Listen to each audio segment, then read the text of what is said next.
The Wild Wild West. Well, this is a big one. Special edition. It's a special edition. Normally we're goofing around. Yeah, I've never been more ashamed to let somebody into our studio. As soon as he came in, I was like a lady. I was like, "Oh, sorry, it's so messy in here." We're here with Nick Bryant. He's the author of The Franklin Scandal and Confessions of a Madam. Yes, Confessions of a DC DC Madam. Confessions of a DC, DC Madam. Madam. The politics of sex, lies, and blackmail. Yes. Goddamn. Oh, pull that yeah, mic Nick, over. you speak a little more into the mic.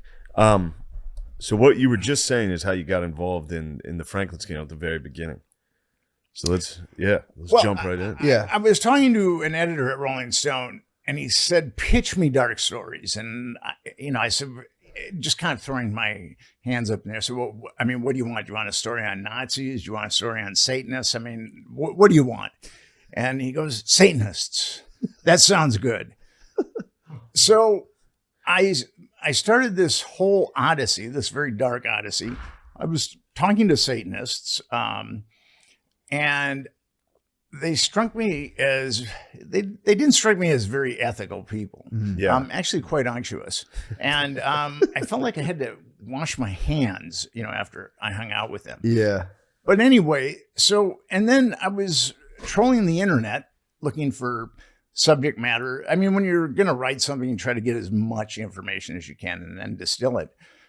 And then I came across a cult called the Finders that had been busted by the U.S. Customs for trafficking children. They had 6 kids in Tallahassee, Arizona, and some concerned citizens called Tallahassee Police Department, and the Tallahassee Police Department arrested the 2 finders and put the 6 kids in protective custody. Yeah. And the 2 finders were arraigned on multiple counts of child abuse, multiple counts, and they were held at $100,000 bond. I think it might have even been higher. And then 2 of the kids, according to the Tallahassee police report that I got, 2 of the kids have been sexually abused. And then the U.S. Customs got involved with it because there was child pornography. And they got a search warrant for the warehouse where the Finders lived, and they found child pornography. And the warehouse is in like D.C., right? Yes, in Washington, D.C. And they found all kinds of really unsavory things. And actually, the Finders had been connected to a murder, too.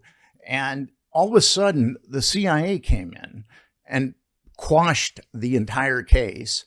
And those 2 finders were just let out of jail, and those kids were repatriated with the cult.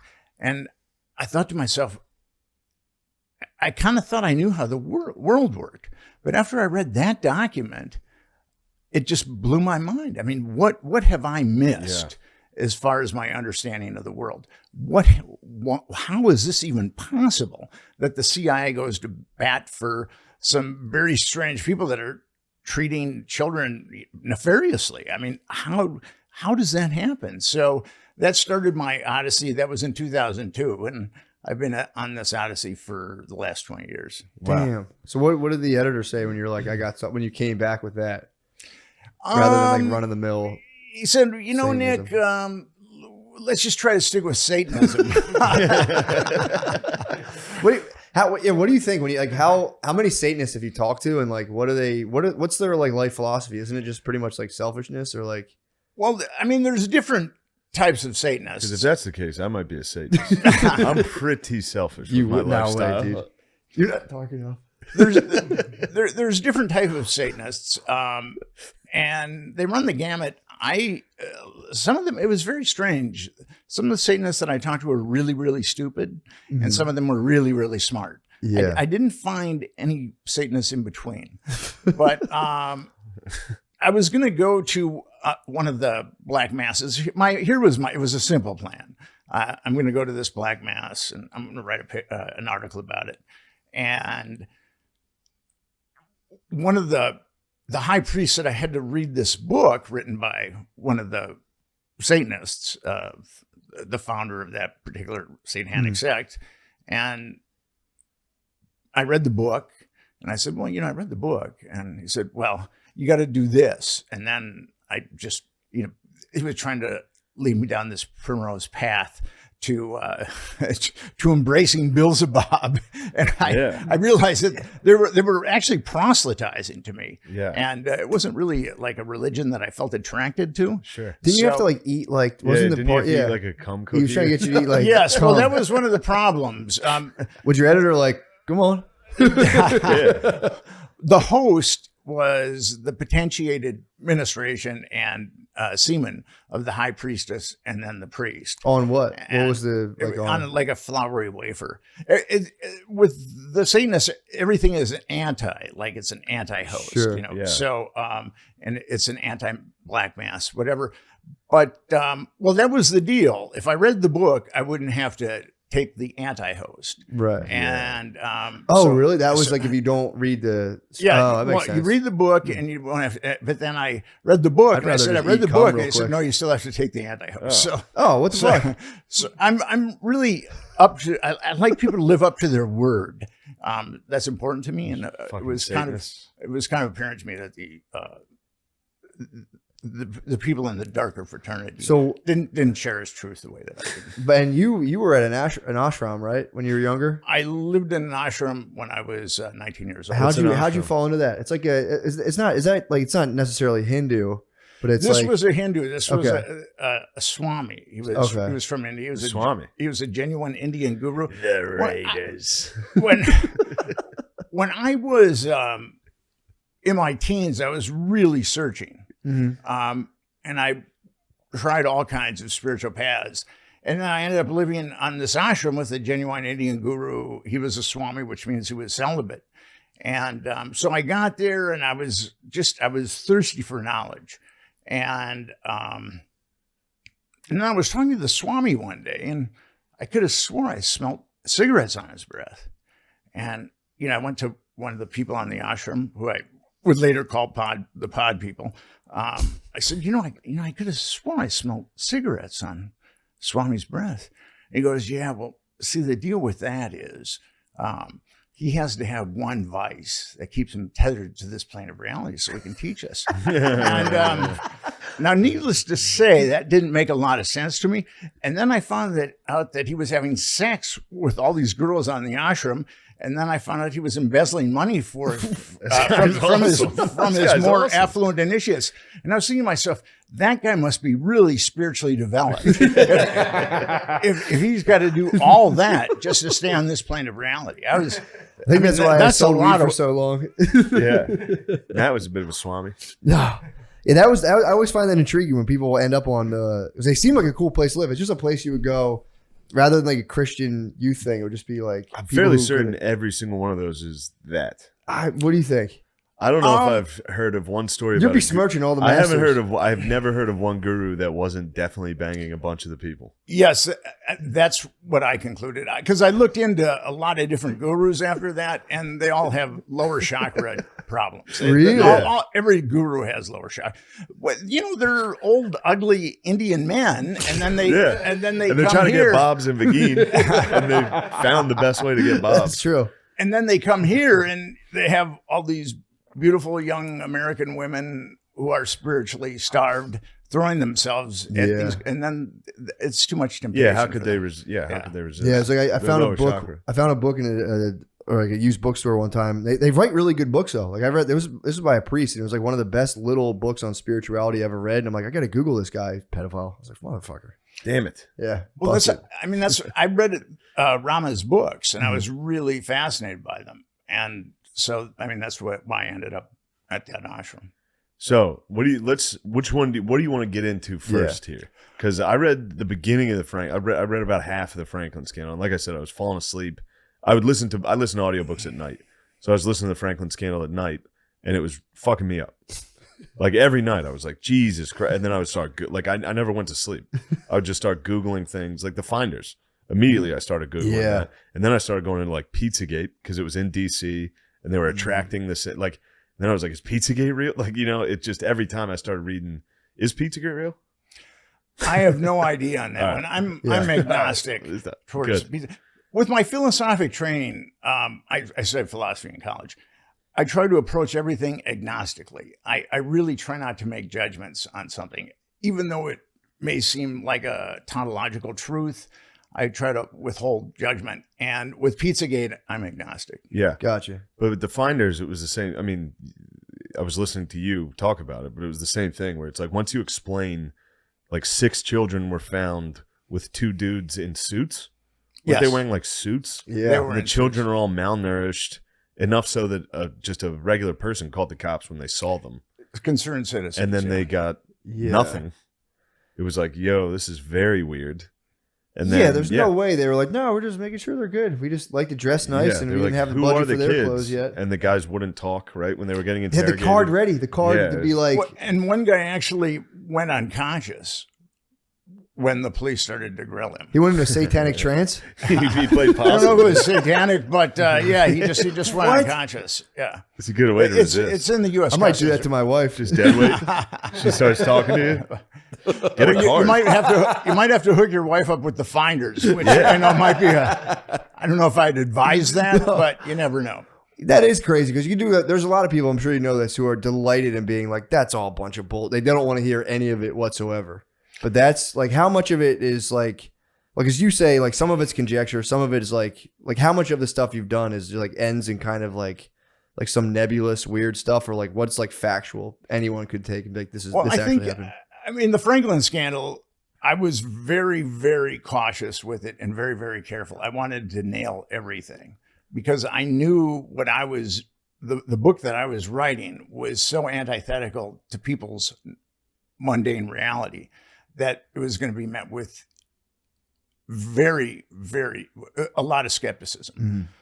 So, but what happened with me with the Franklin scandal is I was able to score, like there were 3 grand juries that covered it up. There were 2 grand juries in Nebraska and 1 grand jury in Washington, D.C. Now, I don't know if your viewers are familiar with the grand jury, but grand juries are infamous for covering things up. Actually, like there was a grand jury in Florida looking into Epstein that said that Epstein hadn't molested a single child. What happens in a grand jury is a special prosecutor is chosen, and then grand jurors are just regular people that have come in to do jury duty, and they've been funneled to a grand jury. And it's not adversarial. The special prosecutor picks the evidence that is shown to the grand jurors and calls the witnesses. So special prosecutors have a tremendous amount of power over grand jurors. And actually, there was a New York judge that had a famous quip that grand jurors have so much power, or special prosecutors have so much power over grand jurors that they could get them to indict a ham sandwich. Yeah. So with the Franklin, I've indicted a few of those. With the Franklin scandal, those 2 grand juries in Nebraska said that not a single child had been abused. Yeah. And I read the article you sent as far as like, I know this is gross detail, but one of the reasons they were able to discount the children who said they were molested by Epstein was one of them said he used a purple vibrator and another one said he used a white vibrator. So they were like, well, these 2 are lying. What? Yeah, I mean, Like he's just a one vibrator. something like that. They only called one of the victims, Okay. one of the underage victims, and it was obvious that was a cover-up job. Yeah. And it's really a shame that most Americans, because when you think of a grand jury, you think the gods of jurisprudence have spoken, but that's not the case at all. It's just a special prosecutor that's been chosen to show grand jurors what he thinks is compelling evidence. Yeah. And that's where a lot of cover-ups take place, I know is in grand juries. And then everything is sealed in a grand jury. And what happened with me is I was able to get everything. I was able to get the sealed testimony, and I was able to get the sealed exhibits from one of the corrupt grand juries in Nebraska, which at that point, I was able to write the book. And like I had a list of 60 victims. So it was up to me to find the victims.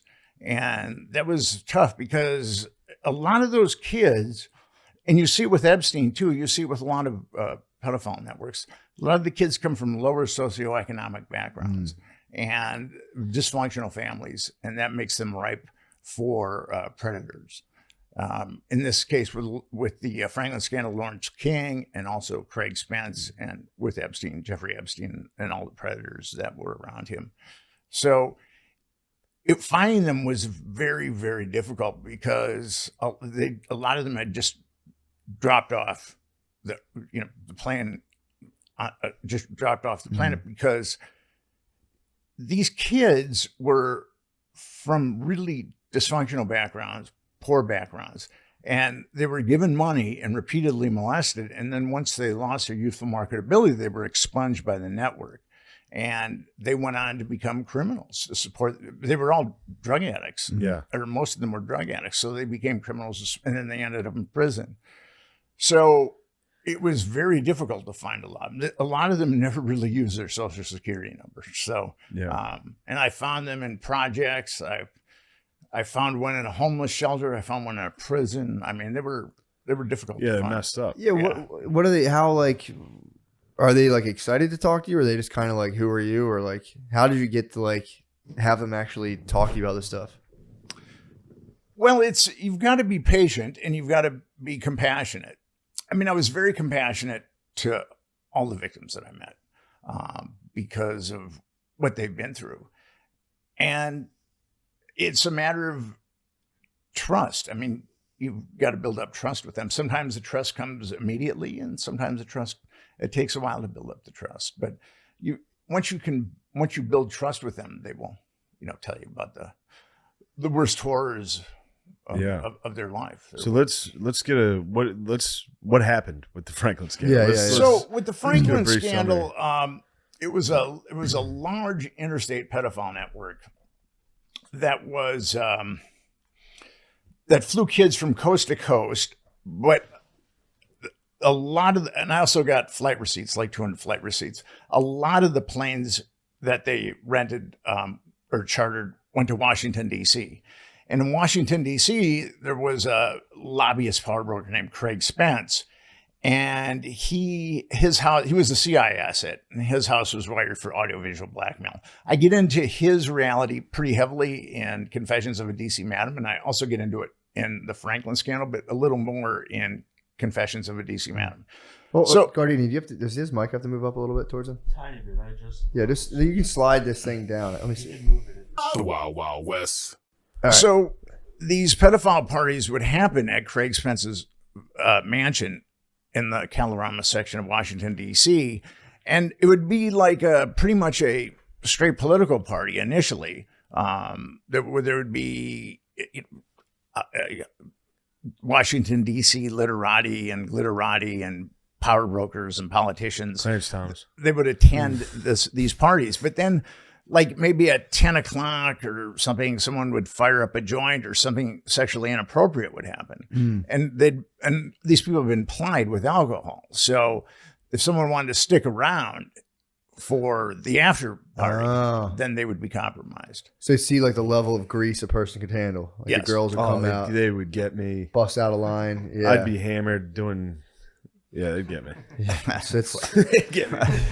You don't want to say that. I'm truthful. I only deal in truth. So they would get me, dude. So didn't it go all the way back to like to the start of the Franklin scandal stuff? It went back to Vietnam, supposedly. Well, that was King like and the two primary pimps, Lawrence King and Craig Spence.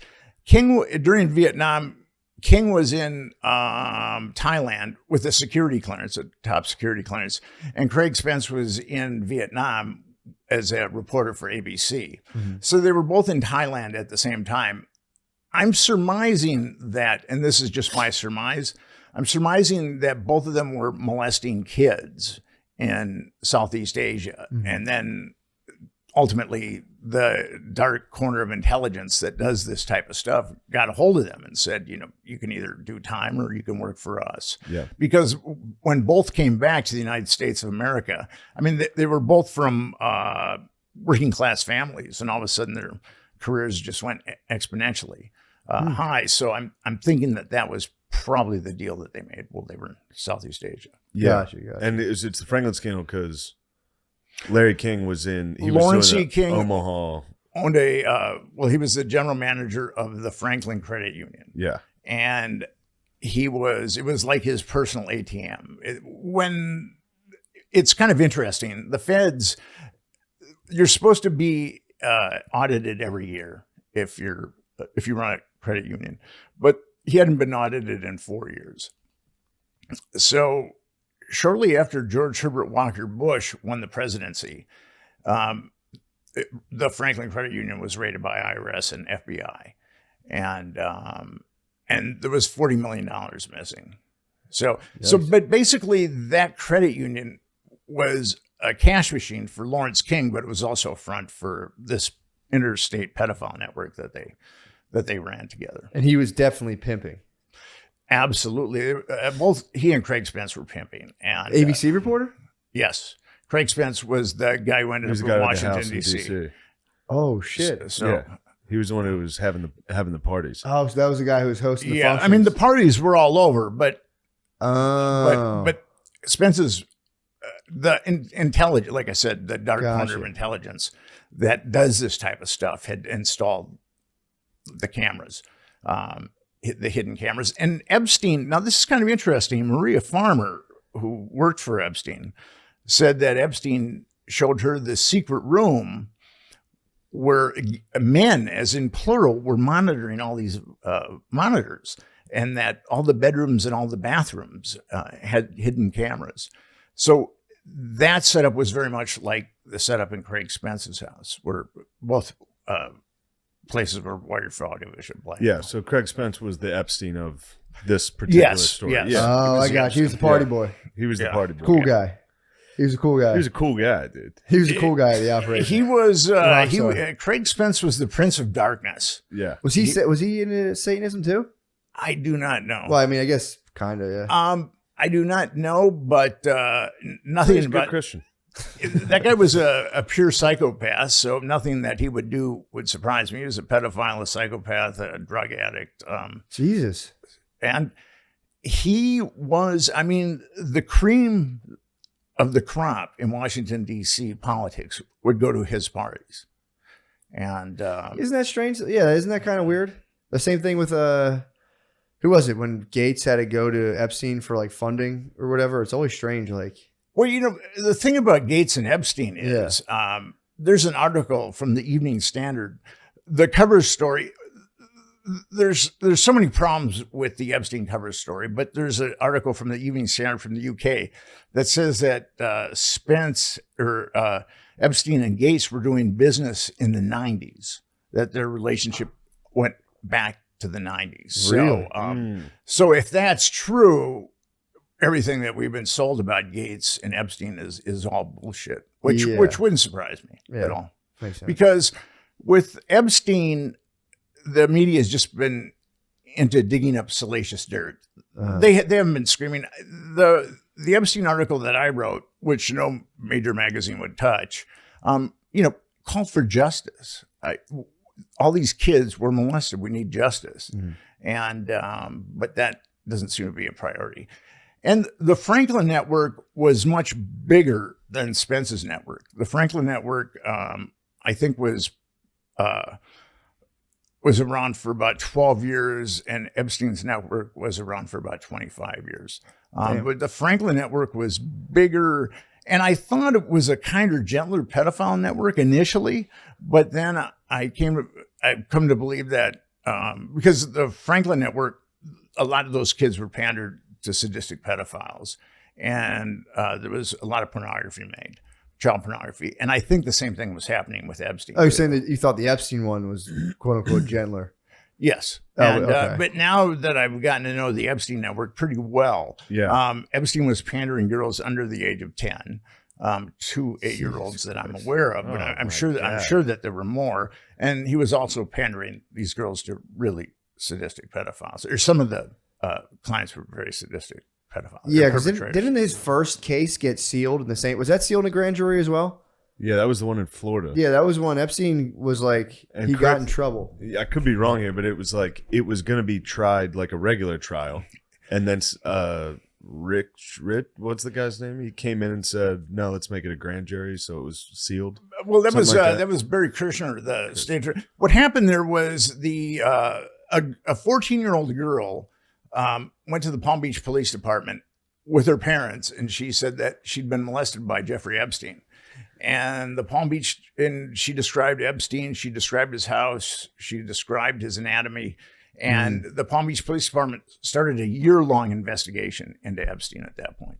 And what happened after that year investigation is that they felt like they had statements from 5 victims, and then they had 12 corroborating statements. Yeah. So they were immediately going to arraign him on 5 counts of child abuse. But then that case got taken away by Barry Kushner in the state of Florida. And then there was a grand jury, which is very strange because usually grand juries in Florida are reserved for capital cases. Mm-hmm. So, and then that grand jury found that Jeffrey Epstein hadn't molested a single child. And only one of, and here's the thing with that. The Palm Beach Police Department had the statements of 5 underage victims, but they were aware of 17 more. So there were the Palm Beach Police Department was aware of 23 underage victims. And that prosecutor only called 1. So it's very obvious to me that that was a cover up. Jeez. And then the matter was sealed. But didn't he have a sex offense under his belt after that or something? Well, here's what happened. So when that grand jury came back and said that Jeffrey Epstein hadn't molested a single child, Michael Ryder, who was one of the heroes in this story, he was the chief of the Palm Beach Police Department.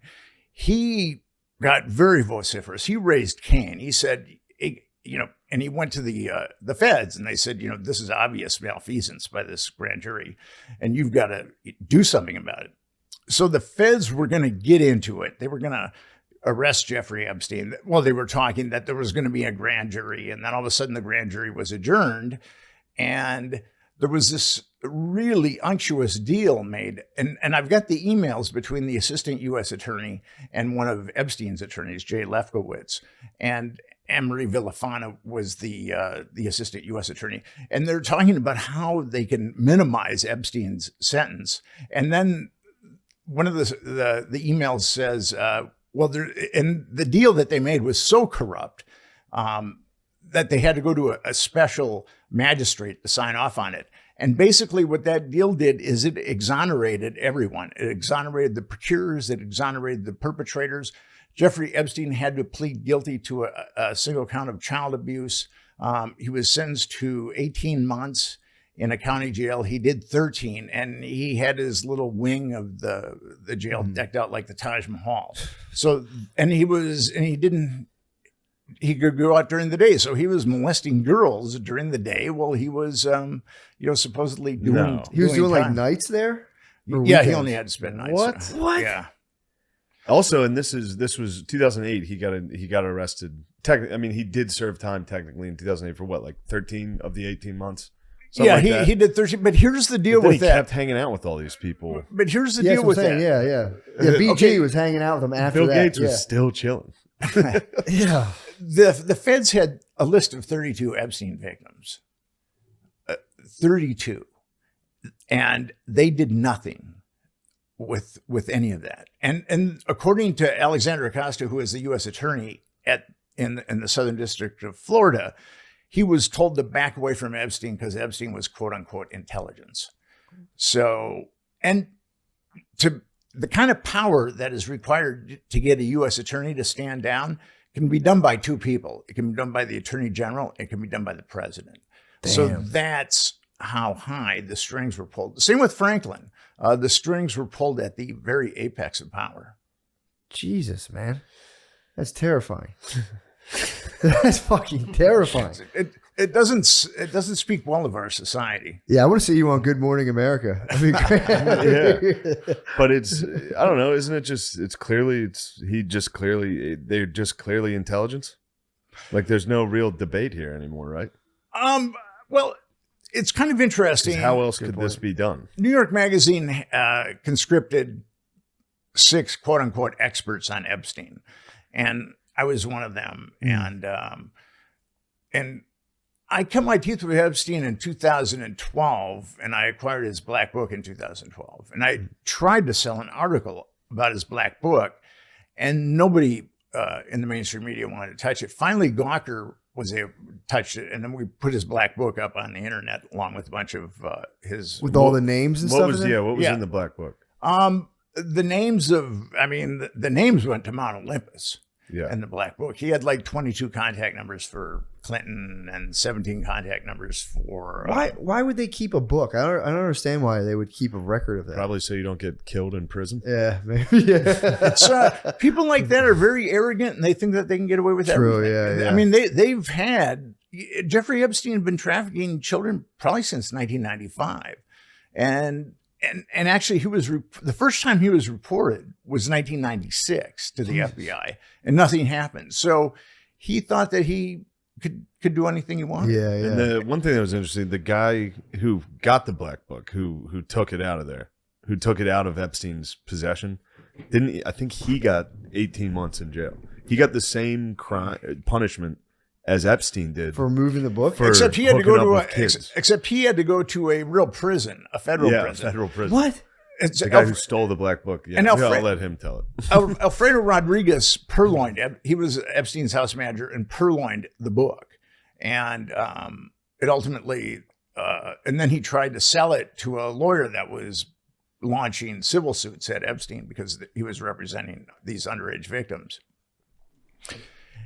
and it's pretty interesting. So. Alfredo Rodriguez approached the lawyer. The lawyer went to the FBI. The FBI did a sting and got the Black Book. And then that's kind of how I got the Black Book. Can't really give out the source, but Alfredo Rodriguez circled the names of people that he felt were part of Epstein's network. And there's a lot of names that are circled. And it's kind of interesting. Virginia Giuffre, who was one of Epstein's victims, has named a number of the same people in her lawsuit documentation. Who were some of those people? If you she named Ehud Barak, Alan Dershowitz, and both of them are circled. Prince Henry, right? Prince Andrew. He's got multiple contacts, but I don't think his name was circled. Let me see. A couple of former mayor or governors of New Mexico, Bruce King and Bill Richardson, were circled. And the thing about Richardson, he was also Clinton's energy czar. So, and then a number of big time financiers were circled too. So it was like with the Franklin scandal, it was the cream of the crop of our society. Jesus. Unfortunately, the upper crust is a bunch of dough held together by crumbs, or a bunch of crumbs held together by dough. Yeah. I got that one. So, there's a link been, I guess so. The link's been made between the CIA or like, does anyone even know what they do besides like doing like sex traps? Like what else is, why are they doing that? I mean, obviously to like trap people up, but like power. Yeah. It's all about power. Yeah. And the CIA started with a mandate when Harry Truman originally started the CIA. It was a precarious time. Joseph Stalin had the hydrogen bomb. And Joseph Stalin was someone who had zero appreciation of humanity. But what happened there was the CIA started its own funding mechanisms, and then also the honey traps, because they felt it was too important, that fighting communism was too important to be left to politicians. So that's where this really dark part of the CIA comes in. Is the various types of schemes to make money, and then also the honey traps. Yeah, did you talk about William Colby at all? In the Franklin scandal, I do talk about William Colby. Who's William Colby? He was director, I think. He was the former director of the CIA, and actually, there was in the Church hearing there was a senator named Frank Church in 1977 who wanted to blow the lid open on a lot of the CIA's nefarious activities, and he did a lot, and. There were two, William Colby was called and Dick Helms was called, Richard Helms. Richard Helms was the then director of the CIA, and Colby had been the former director of the CIA. And Colby really showed people how nefarious the CIA was some of the stuff that it was doing. But Helms kept his mouth shut. And what's interesting with Colby is he was actually conscripted. The Franklin Committee, what happened when Lawrence King was busted embezzling $40 million and wasn't charged with a single count of child abuse, there was a Franklin Committee that formed that was part of, it was the Nebraska Senate. It was a subcommittee of the Nebraska Senate. And they had a very good investigator. His name was Gary Caradori. And a lot of the evidence that I have comes from Gary Caradori, like the list of the 60 victims that I had, that came from Gary Caradori. The flight receipts that I got, that came from Gary Caradori. All this was put into a grand jury and sealed, but a lot of he was an amazing investigator. And his plane, what happened, the FBI was hunting for him. I mean, here was the hunter became the prey, because he was finding victims and he was finding all kinds of stuff that was corroborating these kids. And these kids were coming forward and being videotaped. And if the dominoes had started to fall in Nebraska, they would have fallen all the way to Washington, D.C. So it had to be covered up at all costs. And Gary Caradori realized that the FBI was trying to put him away for scripting what these kids were saying. I mean, it was, none of the kids said that, but the FBI was, what the FBI did in Nebraska was very, very nefarious. Threatening perpetrators, threatening victims. So what Caradori realized that he needed blackmail pictures, that was going to be absolute proof what was going on. And he got a hold of a blackmail photographer named Rusty Nelson. And they met in Chicago. And I've got 5 corroborations on this, that Rusty gave him pictures in Chicago. And Gary Caradori was flying back to Nebraska, and his plane blew up in midair. And then that was pretty much, and then the grand juries came out, shortly thereafter and said that there was no child abuse. And there's that Chinese proverb, kill one man, silence 1,000. Well, with this case, it was kill one man and his son and silence, 10,000, because nobody was willing to come forward after that, especially after the state and the feds had said that there was no child abuse. But the Franklin subcommittee hired William Colby to look into the death of Gary Caradori. And he didn't say that Gary Caradori had been assassinated publicly, but he did tell people that were affiliated with the committee that Gary Caradori had definitely been assassinated. Damn.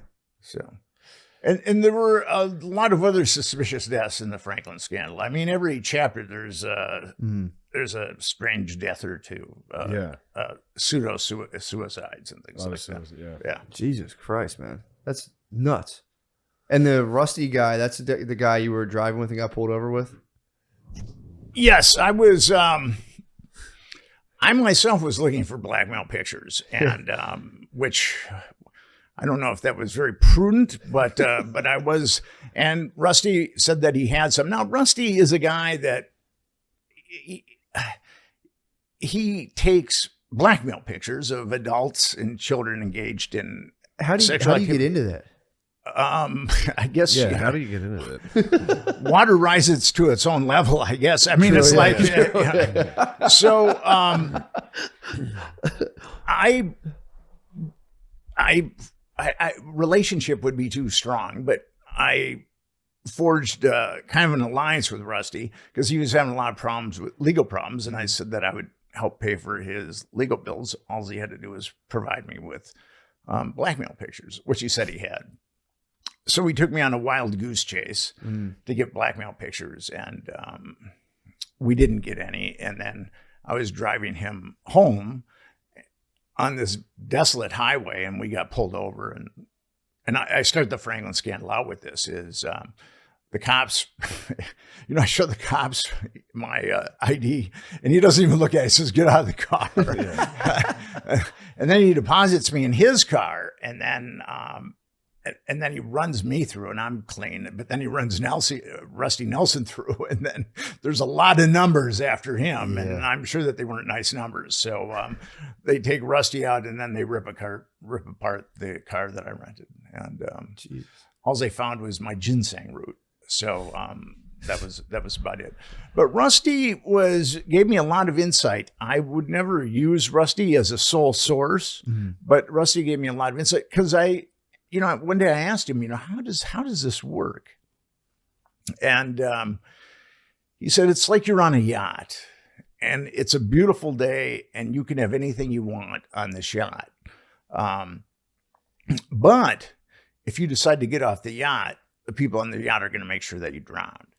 So once you are compromised, there's zero motivation to come forward. And it's very interesting. I wrote about, in Confessions of a DC Madam, I picked out some politicians who had been obviously compromised. One was Larry Craig. And Larry Craig was a very conservative representative and then senator. And he was in Washington, D.C. for 25 years. And he had the worst record of voting against gay rights, I believe, in the Senate, if not the worst, certainly up there. But he was getting gay escorts from Henry Vincent, who ran an escort service. Henry was the guy who I wrote the book with, Confessions of a D.C. Madam. So Craig was getting escorts from Henry, and then he was getting escorts from elsewhere because Kirby Dick's film, Outrage, talks about Craig getting escorts elsewhere. And then Craig was busted in an airport bathroom in Minneapolis trying to pick up a vice squad cop. So here's a U.S. senator. Here's a U.S. senator trying to pick up someone in a bathroom. I mean, a U.S. So how hard would it be to compromise that guy? Yeah, true. I mean, a kid doing an after-school project with a smartphone could compromise Larry Craig. So wait, he was in an airport? Easily. He was in an airport. His flight get delayed. He was like, you know what? It's kind of interesting. The old foot tap in the bathroom. Yeah, it was the foot tap because I'm from Minneapolis and I've been to that airport innumerable times. And I was going to the bathroom once in one of the stalls and somebody next to me was slapping his foot on the ground. And I was thinking to myself, poor guy, he's got to have like a neurological disorder or something. You wanted to play. Yeah, he saw your shoes. Now, an interesting guy is... you're fair game. I would have been pissed. And this is kind of interesting. Dennis Hastert had he was the Speaker of the House for 7 years, from, I believe, 1999 to 2006. And he was a strong arm specialist, but he was a pedophile. He had been molesting kids going back 4 years. And there was a whistleblower named Sibel Edmonds who talked about Hastert because the FBI knew about Hastert going to a house of ill repute while he was Speaker of the House, a town in Chicago. So the FBI knew that Hastert was a pedophile, or chances are they knew that he was a pedophile. And for some inexplicable reason, they took him down. I don't know why the feds took him down, and he had to do some time. The only thing that I can think of is he was getting too greedy and he was told to back off because he had a lobbying business that just exploded exponentially, especially with Turkey.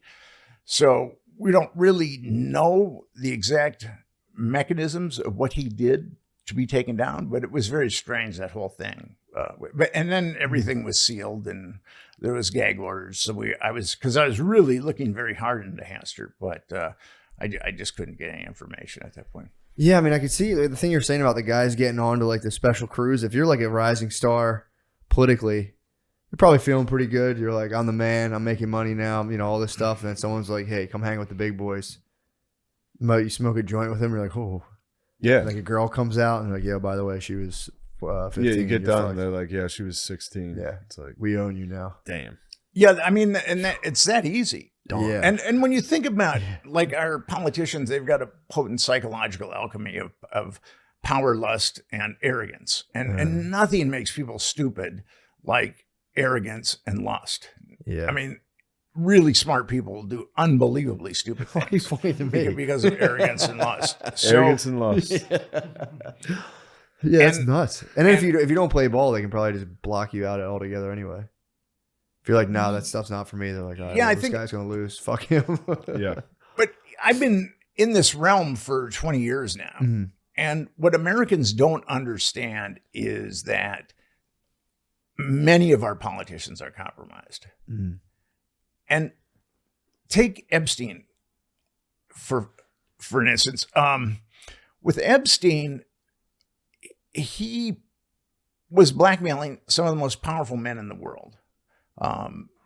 He had hidden cameras. When the Palm Beach Police Department searched his home in Palm Beach, they found hidden cameras.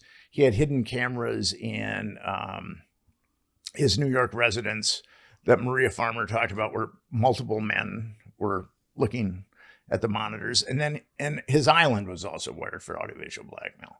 So so he was blackmailing people. And what people don't understand is a guy like Jeffrey Epstein, a guy who he's from a blue collar family in Coney Island. He's a college dropout.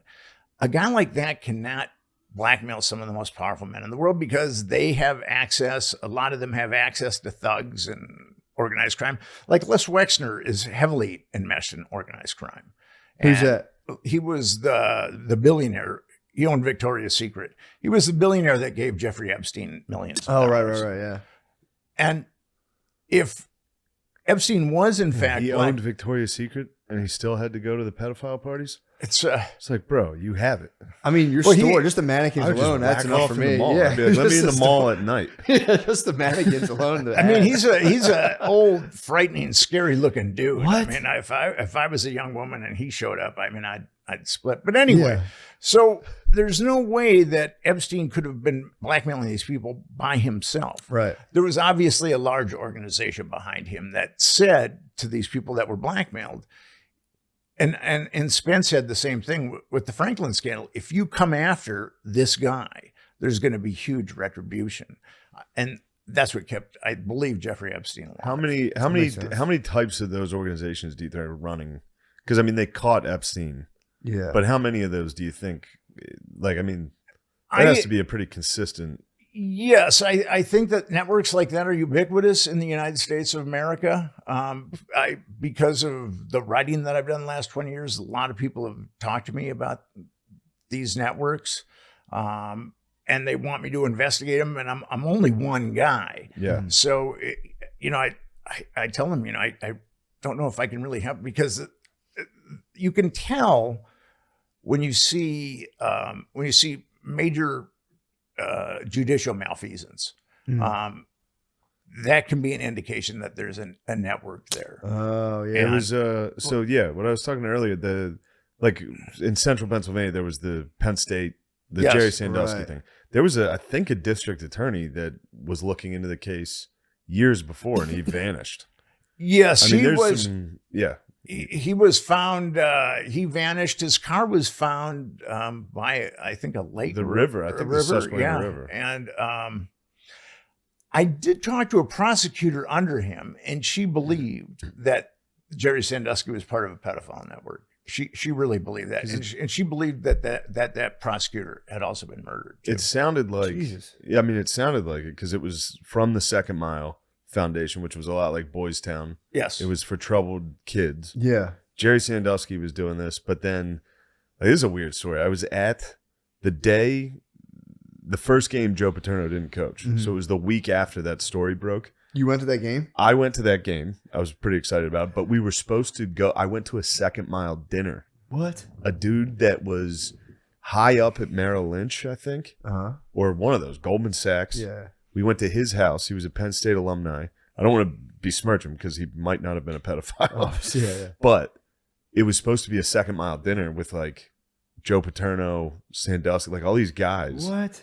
And then I was walking around his giant mansion. It's just a picture of him with every single president, all these things. Really? I don't know. It's just like you can see the political power these dudes have. Yeah. They have that power.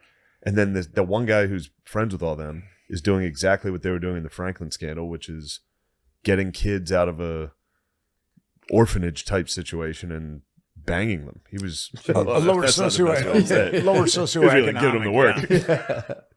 Predators know how to prey. I mean, a district attorney just vanished. Was it a district attorney who Yeah, vanished? I can't think of his name, but yes. They found his laptop and the hard drive was taken out of it. I mean, dude. Like, it was like, yeah. That was, there's indications that was a network. But I pursued that for quite some time, I got pretty close to somebody who could help corroborate it, but I couldn't nail it. So, and that's the thing, investigations like this, like the Franklin scandal, it took 7 years to investigate that. And I've been investigating Epstein since 2012. I'm ready to write a really good book on Epstein. I'm finishing up one book, and I'd like to write, because so many of keep that quiet until it's out. So many of the books on Epstein have been Epstein light, like Filthy Rich on Netflix. Yeah, that Netflix show was like terrible. I turned it off. Was it really? I didn't even watch it. They don't even come close. Really? They do the same thing with Sandusky, where they're like, yeah, it was just one guy. We got him. It's like, no. Yeah. What are you talking about? Yeah, I never thought about the grand jury thing before. That is kind of an indicator. Be like, well, let's do like a special trial for this guy. It's like, I didn't even know what those things were, to be honest. I thought that was like, ooh, you're in trouble. Yeah. Americans have no idea about grand juries and how easy they are to corrupt. So it's unfortunate that so many Americans are unaware of so many things about their judiciary. It's also, it's like the same reason people weren't taking your articles. It's like, people don't want to, like, they don't want to know. Yeah. Like, if I told this to my dad, he'd be like, what? Yeah. Shut up. Like, he'd be like, I don't want to even think about this. Yeah, or like there's creeps out there. Yeah. But there's only one member of my family that reads anything I write. So people don't want to. I mean, but if you want to be an ostrich and stick your head in the sand, I mean, the evil is only going to get larger and larger and larger. I mean, and that's the problem. As I said earlier, a huge problem has been the media. The media was into digging up salacious dirt, and that was it. No one called for any kind of justice. The New York Times did an article that named 6 procurers, aka pimps, and the only one that's been indicted is Maxwell. Yeah. So if Epstein was an actual trial, if there was jurisprudence that wasn't corrupted, those procurers, and we know more than 6, but you could start with those 6 procurers would be indicted on multiple counts of child trafficking.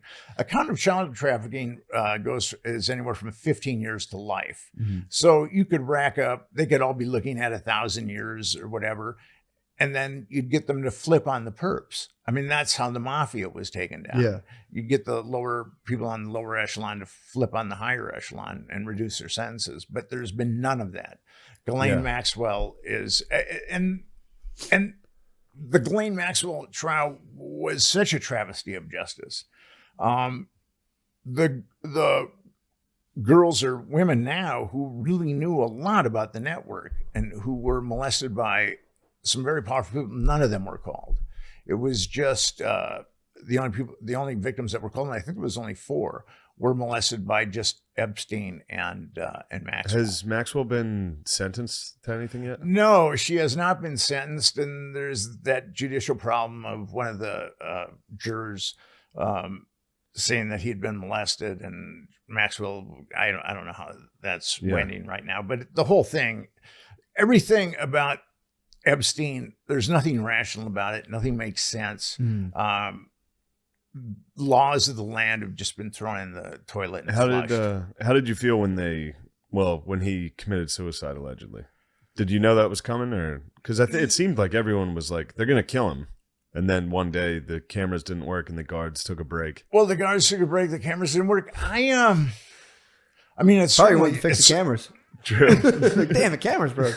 Oh, damn it. It's certainly very suspicious. Yeah. I don't think there's ever been more of a clear somebody killed him case. Yeah. I mean, there was a guy in prison that the whole world was saying they're going to kill him. Oh, and then one day, I mean, they knew, the guards knew this guy's a risk. And then one day, again, the cameras didn't work and the guards were taking a walk. Yeah.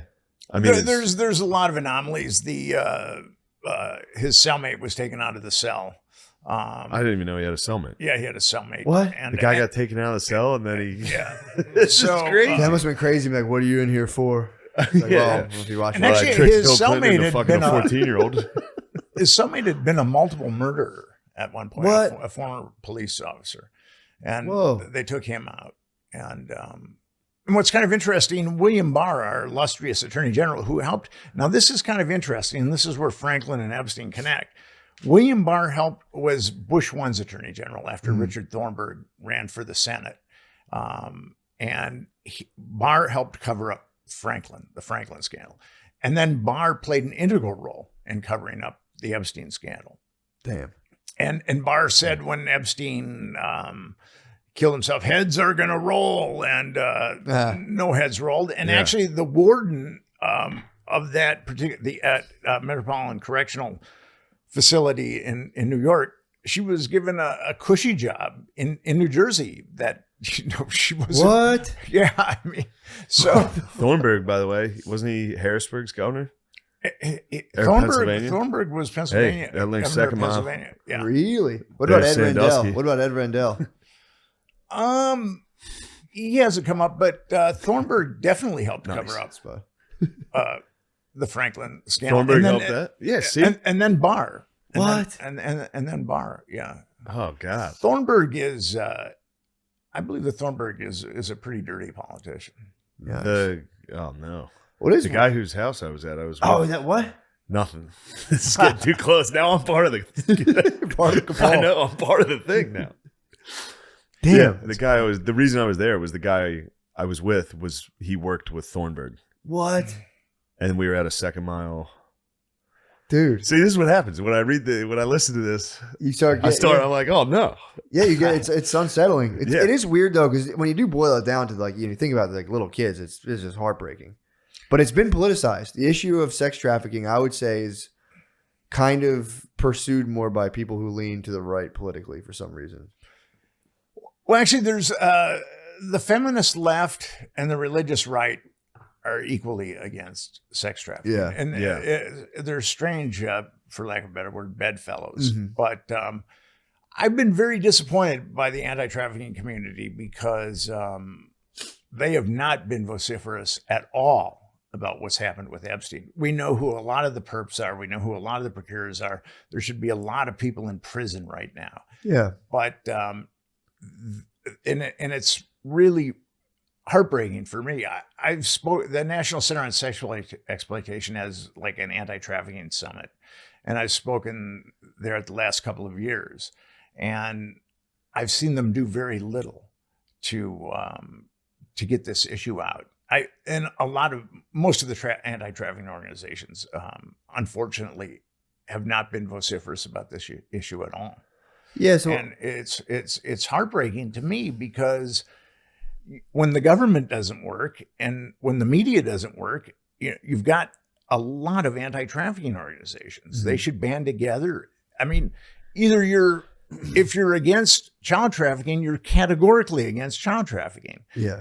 And here is an obvious case of child trafficking being covered up, and none of these organizations are getting making any noise about it, which is very difficult for me because I know some of the people involved in these organizations, and I just expected more from them.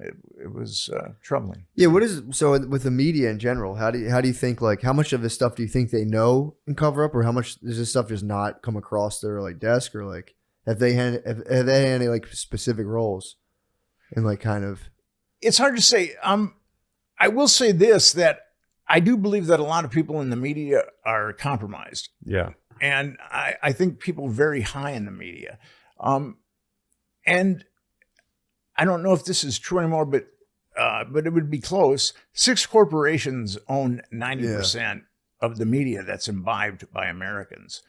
And I got to hand it to the CIA or intelligence or whatever you want to call it. I mean, they don't compromise people they go right up to the top when they compromise somebody. So I don't know exactly I've got some suspicions about who's compromised and who's not, Right. but I don't know exactly. But I will say this: that the way that the media reacted to this, with just as I said earlier, just kicking out Salacious Dirt, it just was it was an embarrassment for me as a journalist to see them the way that the media handled this. See, it seems like all they ever do is post a picture of Trump with Maxwell or something. Yeah. They never look into anybody who's guilty of, or not guilty, but who's been named. Yeah. By Virginia victims. Giuffre named a bunch of them, and her in a deposition, and her deposition was unsealed, and a number of the people that she named were circled by Alfredo Rodriguez in the Black Book. So there you've got double corroboration, and but none of them have been arrested. I don't even know if any of them have been questioned. I mean, it's Prince Andrew got hit. He got but it's weird. It's like, it seemed like he settled with people, didn't he? Didn't he settle out of court? yeah. I think I mean, I've heard 12 million, but I'm not exactly sure.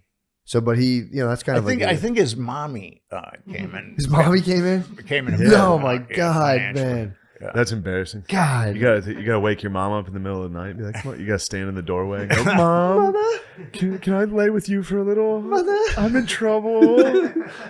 Oh, what did you do, Andrew? Remember that cool island I was going Remember I to? kept going to the cool parties with the other 12-year-olds?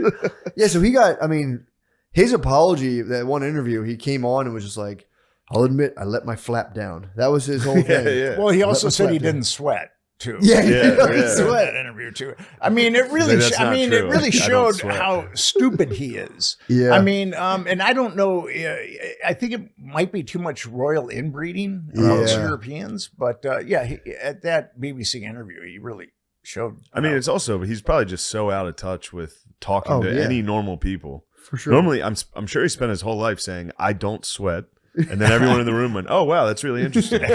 Not one person ever was like, what? Well, the messaging's weird because they were like, I absolutely did not do that. I just apologized and let my side down. Also, here's $12 million. It's like, so wait, Yeah, what which did one you is do, it? dude? If someone's like, you molested kids, I'm like, no, I fucking didn't. Like, give us $12 million. I'm like, no, Yeah. I didn't molest any I fucking don't kids. have it. Yeah, I'm not fucking, that's just the weirdest part to me when it's like, well, I absolutely did not, but I would apologize. It was a Have missight. anybody else, Prince Andrew, but have any of these other people that have been named come out and talked about it, or been?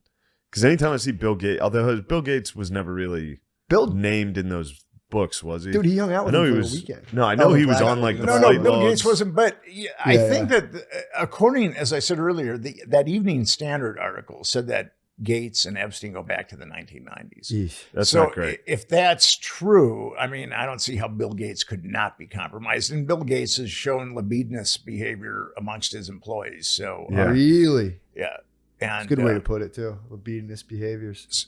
so Nerd libidinous, rage. predatory. Yeah, it's nerd rage. So it's difficult to know. I mean, if Epstein and Gates go back that far, I do not see how Bill Gates could not be compromised. Yeah. I Well, just don't he hung out with him. He spent a weekend at his place post Yes. indictment. After the first the- indictment. Yeah. He was like, yeah, my bad. That was an oversight on my half. I needed money from him. Yeah, he's like, well, he's dead now. I know that was his All right. that was his thing. He said, well, Yeah. he's dead now. So yeah, I mean, it's hard for people to wrap their heads around, because it doesn't mean like every single person in the government's corrupt. It's just there are psychos that don't get stopped, and I was there ever, because I remember after the Epstein suicide, wasn't there was somebody who did the autopsy that said this was conducive with hanging, or not hanging, self-hanging, but there was struggle. Yeah, there's been a number of people that have come out. Julie Brown of Miami Herald, who wrote the series of articles that really outed Epstein. She's convinced that Epstein didn't kill himself. But will there ever be an investigation? There's never been any investigation with anything yeah. with I don't know why with I'm sitting here Epstein. I like- mean, there's, the last time there was an investigation, it was the Palm Beach Police Department in 2006. I mean, that was the last time. I mean, the feds, as I said earlier, the feds had a list of 32 victims, and they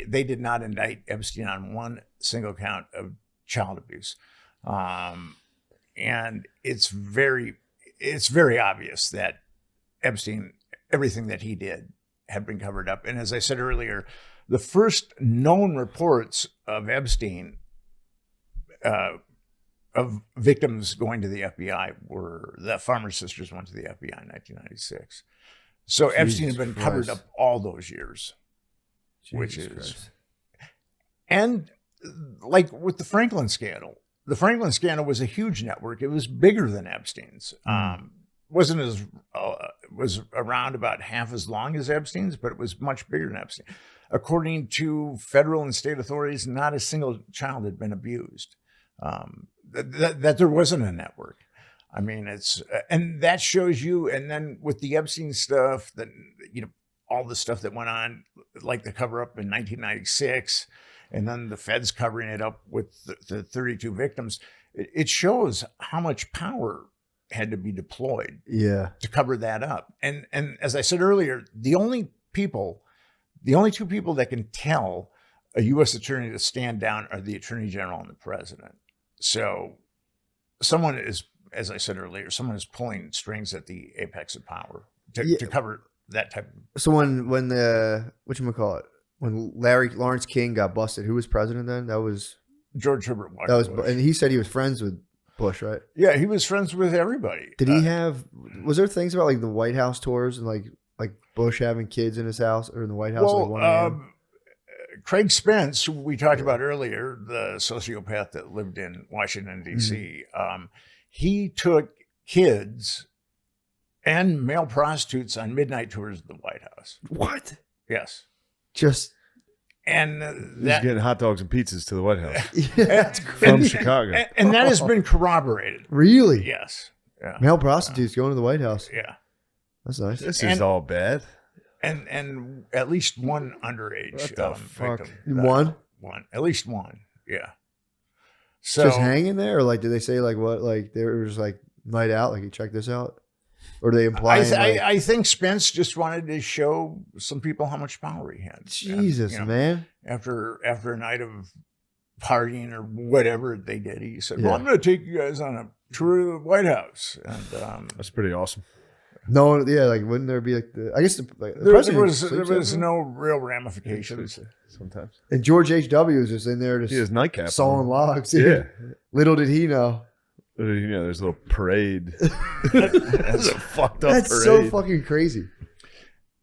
And the Washington Times broke that story, and the Washington Times also broke stories about Spence's home being wired for audiovisual blackmail.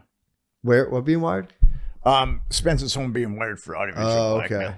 Gotcha. So, and unfortunately, the Washington Times is owned by Reverend Moon of Unification Church fame. They've done some amazing reporting, but they're tainted. And then the Washington Post did everything it possibly could to cover up Spence's pedophile network. Who owns the Washington Post? At that point, it was Catherine Graham. Okay. And now her son owns the Washington Post. Oh, no. Who's her son? What's Bezos own? I thought Bezos owned the Post. He owns part of the Post. Okay. Yeah. And then before that, Warren Buffett had owned part of it. Did you watch the show Succession? I did. What did you think about that in terms of like, because that's pretty much what most of the show's about, how people can just completely spin the media narrative and kind of just move politicians to their pleasure. I didn't think I was going to like it, but I kind of got into it. Yeah, it was a good show. Yeah. It just shows. And that's in a very fictitious sense. Sure. But I think it. All art reflects reality, and I think that show really shows that the reality of how easy it is to cover things up and to get away with unbelievable malfeasance. Yeah. And how many death threats have you received? Yeah. Because midway through this podcast, I was like, oh, well, we're going to get killed. We're definitely going to get killed. I've only had one. And now I've had some very strange stuff happen to me. But especially with my phones. Really? But I've only had one death threat. Yeah. What was the threat? Like knock it off or like? There was, so it's kind of interesting. Stop being a party pooper. We're having fun. Okay. So earlier I talked about living on an Indian guru's ashram, and someone who lived there, we maintained a friendship over the years. and he lived in Omaha. And my first trip to Omaha, I knew that something had gone down in Omaha, but I didn't think it was, big and malignant like it was. I didn't think that it was an interstate pedophile network. I didn't think that Boys Town was involved because Lawrence King was plundering Boys Town for underage victims. Jesus. I knew something had gone down. So I originally went to Omaha very skeptical. And I told my buddy, Dirk, I said, I hadn't seen him for, I don't know, 4 or 5 years. And I said, yeah, I want to go to Omaha. And he goes, well, why do you want to come to Omaha? And I said, well, I'm looking into this story. And, he was a little concerned about my mental health at that point. Sure, yeah. But so I stayed at his apartment, and then the Nebraska State Patrol started calling his apartment. This is 2002. I didn't even have a cell phone, and Nebraska State Patrol started calling his. Leaving messages on his answering machine. Was this after you got pulled over with the Rusty guy or before? This is long before. Whoa. This is 2 or 3 years before. So so there was a woman. I was sitting. Dirk was coming back from his work, and I was sitting watching the History Channel or something like that. And then I hear a knock on the door, and I go look through the hole, and it's this really freaky looking woman. Ugh. And she says, I've got a book for you. And okay, so by the time this happened, I'd interviewed a victim. I'd interviewed Rusty Nelson. I caught someone following me. I was like, DEFCON 4 at this point. And And my buddy Dirk was, he was getting, kind of uptight about it too, because I'd obviously kicked the hornet's nest. And so this woman said, I want to give you a book. And at this point, I did not want my fingerprints on that book, and I didn't want her fingerprints in my friend's apartment. Yeah. So I said, please leave. And she wouldn't leave. And I said, come on, just leave, and then, and That's then scary. And then I got her, and then she eventually left. And then my buddy Dirk came in with some groceries. We were going to cook dinner that night. And he goes, I saw this freaky woman. And I said, well, she's been, I've just been talking to her for about 5 or 10 minutes. And then, so Dirk is making dinner, and then she comes back. And then Dirk looks at her, I look at her, through the people. And I said, dude, we can't let her in this apartment. And we don't want her fingerprints in this apartment at all. We don't want her fingerprint on that book. So what was the book? Could you say? I didn't see it. Say Cheese and Die by R.L. Stein. So Goosebumps. It is a very spooky. Dude, that's terrifying. So she decided to leave, but her parting shot was, you're in a great deal of danger. You're going to get killed. What? And now that really short-circuited not only me, but Dirk. Dirk realized, this is real. And so we had a very nice dinner that night, but we didn't get a lot of sleep. That was the part of the book that I was going to sleep, and then that story is told, and I was like, that's very scary. That's scary. Because I know the look of a crazy, like, looking through a peephole and seeing a lady out there like, Drew. Yeah. Like that type of. They always stand like right up against the door. I had a crazy lady knock on my door. I think she was just genuinely just a crazy lady. And I opened the door and her face was right there. I'm like, ah. Yeah, very scary. Well, at that point, I'd gotten very cautious. And like I said, I didn't want my fingerprints or Dirk's fingerprints. I didn't want so. Good call. But yeah, in an investigation like that, you've got to kind of think about, like, before I went and tried to get pictures with Rusty, I made a video of myself, and I said, this is what I'm going to do. if I get busted for these pictures, this picture, I'm in pursuit of this story. If I don't come back, we obviously got the pictures. So, what do you do with that? Do you just like give it to your friends? And be like, hey. Yeah, I give it to my. Okay, what I did is all my interviews, I put them on CDs. I gave them to everybody, Gotcha. and then all the documentation that I had, it's in 3 different areas. The scary part about it has got to be that they don't really care who knows. You know what I mean? Like the way they did with Epstein. I mean, they blew up that guy's plane. Yeah. They killed Epstein in front of the entire country. Oh yeah. Like it seems like they're really not worried about it. I think once they survive one news cycle, it's over. They're clear. It's done. Yeah. Yeah, I think with my situation, I was a freelance journalist, and I think that other journalists had looked into that and they'd put heat on him, and that was the end of it. And so they just thought that that'd kind of be the end of Nick Bryant. And I can remember I had a mentor. He's since died. He was a journalist, and we were walking through Washington Square Park, and I was looking up at the buildings for snipers. I left Nebraska very freaked out. Yeah, and we sat down, and he was a mentor of mine. He was a great guy. I loved him deeply. And he goes, if you don't want to pursue this, I'll still respect you. And I thought about it, I said, I think I have to pursue this. I mean, I know about it. I got to do what I can to get it out in the world. So yeah, and it's an undeniable fact that a ton of kids are sex trafficked. It's like there's no this isn't like people like to lump this like, oh, this is all conspiracy stuff. It's like, well, there are kids getting sex trafficked. There's been big sex traffickers getting busted, and then it just goes away. So like you were saying, like the only people who can do that are 2 people. That's like clearly something's amiss. How do you get kids? Or what's like this might sound funny. What's like practical advice to like make sure your kids don't get caught up in this stuff? Because they're saying now with like the internet, they can kind of just contact kids online and like they look for kids who are like slightly disheveled.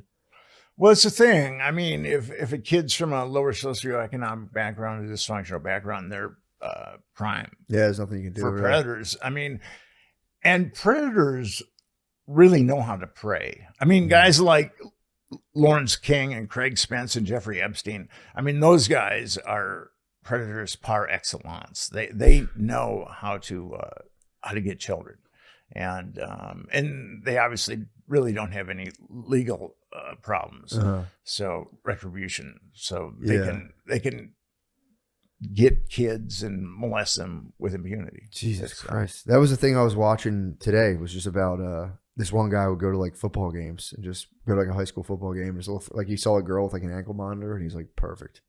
She's clearly I guess if you just see a girl without a dad or parents. Yeah. Just like perfect. And Epstein was also buying children in Eastern Europe too. Oh man. So what didn't the Satanist group, weren't they like breeding? Allegedly they were like breeding kids for like the purpose of selling them? The Finders. There was like some. The Finders were. There was a telex about the Finders buying a kid. Oh, okay.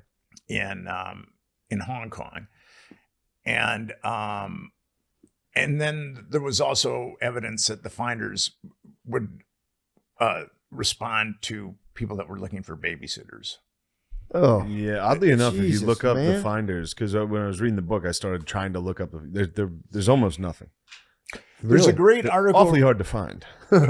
Elizabeth Voss, VOS, wrote a really good article on the Finders. It's the most, it's the best rendition of the Finders that anybody's ever come up with. Yeah. And I did find one of those kids, and I got to the grandmother. I found the grandmother, and then the grandmother had taken on the Finders to get the kid.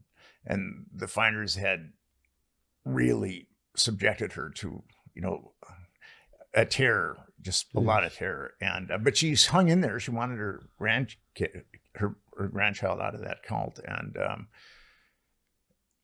I asked if the kid was only 17 at that time or 16, and I asked if she would mind if I interviewed the kid, and she said that she didn't want me to interview him. Gotcha. So I just backed off. Fair enough. Yeah. So we're getting close to time here. Yeah. How about you got a book coming out? You said in July.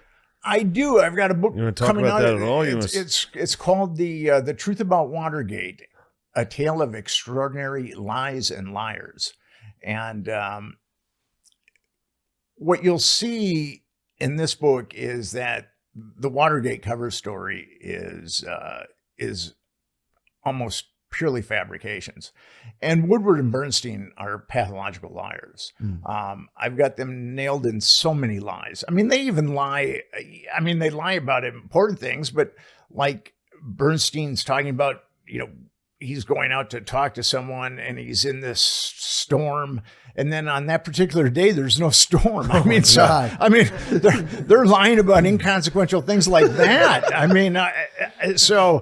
mean, they're just telling lies. And Bernstein said that he was ducking a subpoena and hung out in a theater where he was watching Deep Throat. Well, actually, Deep Throat wasn't even shown, during that period in Washington, D.C. So there's so many lies. And Deep Throat, Woodward's, sagacious source.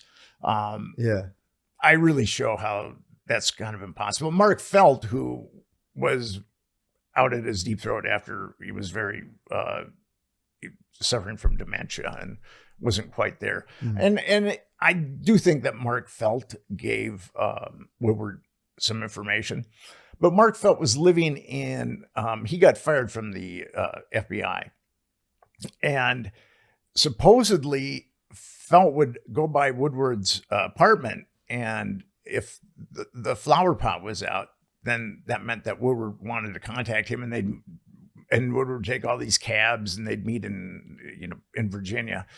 And it's kind of funny because the real critical information that Deep Throat gave Woodward is when after Felt got fired from the FBI. So he's driving in from Alexandria, Virginia every day, looking up at the patio. But here's the kicker: Woodward's apartment faced a courtyard. I mean, you could not to see Woodward's apartment, you had to get out of your car and then walk 50 feet and look straight up.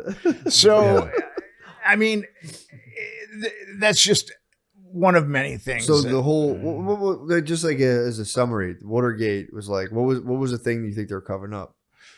Watergate was, it was a silent coup. People, now Nixon, I don't dispute that the dude had some major psychiatric issues. Sure. But what Nixon was trying to do is he was opening up China for called rapprochement, diplomatic, and then he was doing strategic arm limitations with the Russians. He wanted to really scale back on nuclear weapons. And what happened there is, like, the jingos in the military and also in the CIA really, and Nixon was conducting these negotiations with a top secret communication system that the Navy had. It was called SD-1. So initially, the Joint Chiefs of Staff had an espionage ring against Nixon, and then the administration outed them, and then but then the CIA started to infiltrate his administration, the inner sanctums, because all those burglars that were busted at the Watergate, except for G. Gordon Liddy, well, he wasn't actually busted at the Watergate, but he was busted later on. They were all CIA. Oh, fuck. So, and Woodward has an extensive background in intelligence, and actually the special prosecutor that was able to get rid of Nixon, he has a background in a lot of connections to CIA. So Gotcha.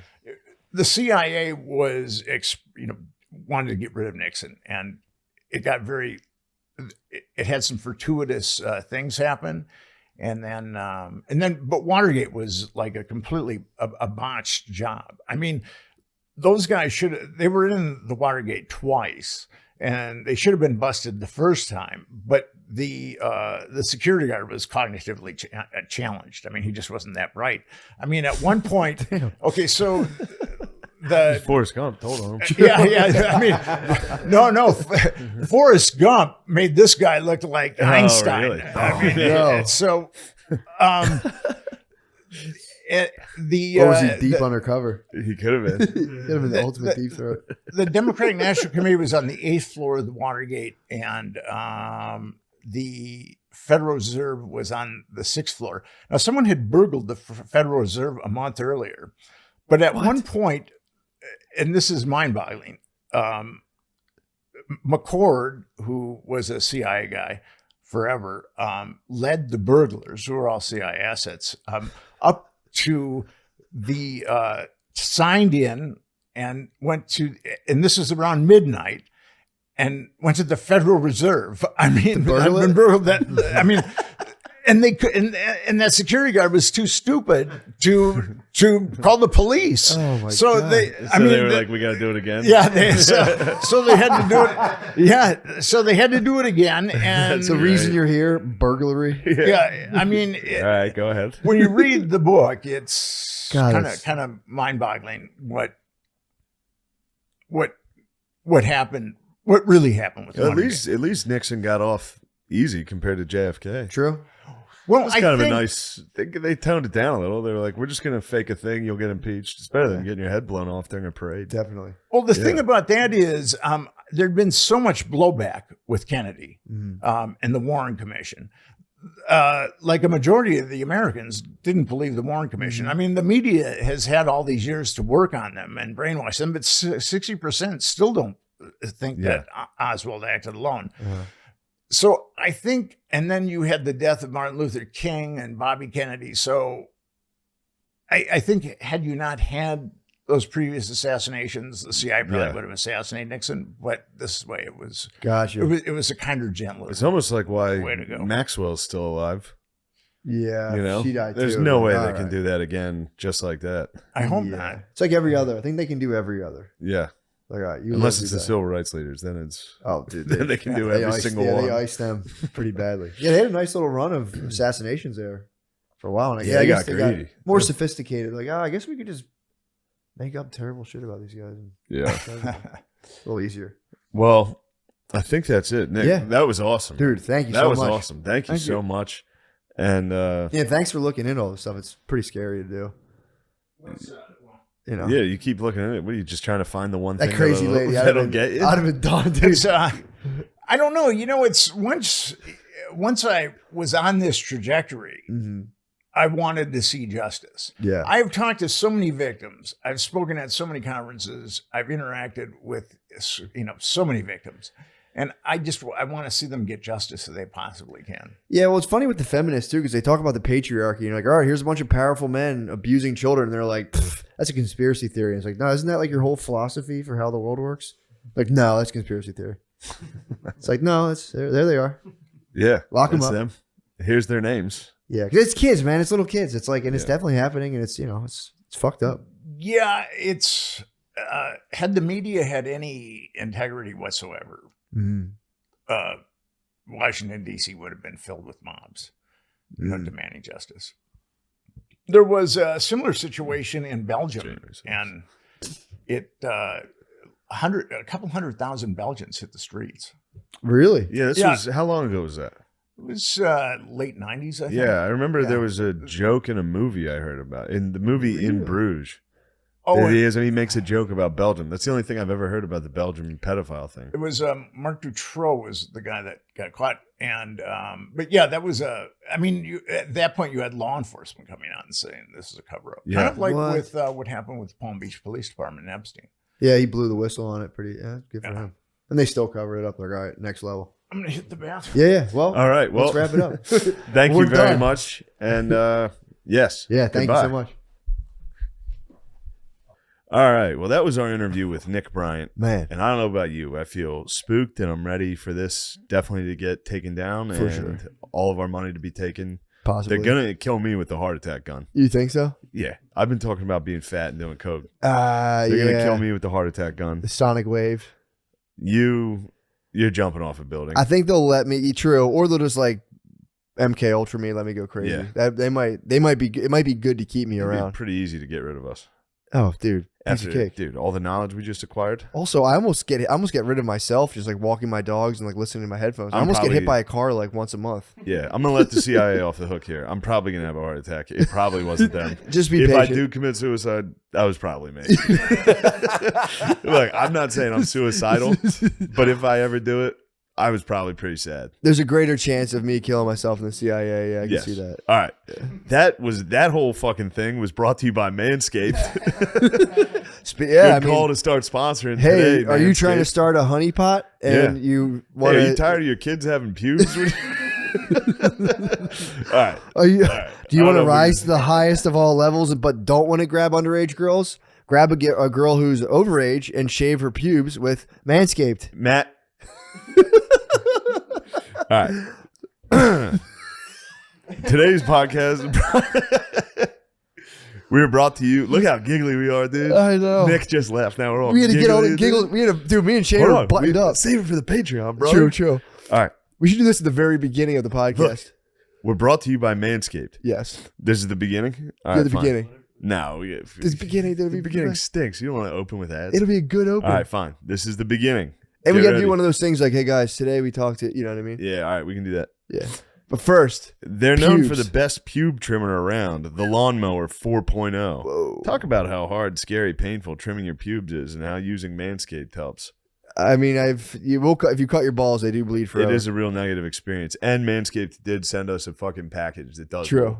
I smell good now. I smell good. I've been using the body wash they sent. Yep. Wow, I smell good. And girls can't get enough of it. Underage girls at sex parties. Manscaped now has been a great line of products in the all-new Ultra Premium collection. Go to manscaped.com for 20% off plus free shipping with the code DRENCHED. It all starts with a cologne-infused Ultra Premium body wash. That's what I use to attract perfectly of-age women. Exactly, dude. Loaded with aloe vera and sea salt, keeps your skin feeling clean and moisturized all day. For sure. And a 2-in-1 shampoo and conditioner that cleanses and nourishes in one step. Use it anywhere you got hair. Use it on your ass crack if you're a hairy wop. Dude. Matt? Sorry. And they've got aluminum-free deodorant. It dries clear. Have tattoos or dry skin? Hit your skin with the hydrating body moisturizer spray. Talk about a product they sent you that you like. I told you already I like the moisturizer. Yeah. So look, get 20% off free shipping with the code DRENCHED at manscaped.com. That's 20% off free shipping at Manscaped and use the code DRENCHED when you buy Ultra Premium Collection from manscaped.com. For real, though, they sent me that package and it is very nice. It's nice to have a nice ball trimmer. You know which one I was using? One I stole from Phil. Really? A long time ago, and I've used it ever since. I use my wife. I think Girls always have some weird shit like that. The nose hair trimmer, that came Nose right hair on trimmer is time. nice. Bro, I'll never like that. That's the only thing that can make me trim my nose hairs. Yeah. They sent me a nose hair trimmer. I was like, oh, nice. And I just It's a nice one. got up in there. Dude, I was full Spyro the Dragon. I was like, I had him coming out of every which way. So that was cool. So that's our sponsor. Yeah, trim your nose Manscaped. hairs, dude. We were just kidding about the stuff up front, Manscaped. Yeah. Sean, you have a show coming out Friday. Is it Friday that you have a show, or is it Thursday? Yeah, I have a show Friday Oh, at Sesh Comedy. Sesh Comedy. It's called The Doghouse. Bees can't come anymore because he's doing Harrisburg with you. Yeah. But instead we have Column, so come see all of our friends in Column on my Instagram. And then The Stand on Wednesday. Oh. I have Drip. We got Nick Mullen on there, Shane Torres, our pal Andy Malfarina.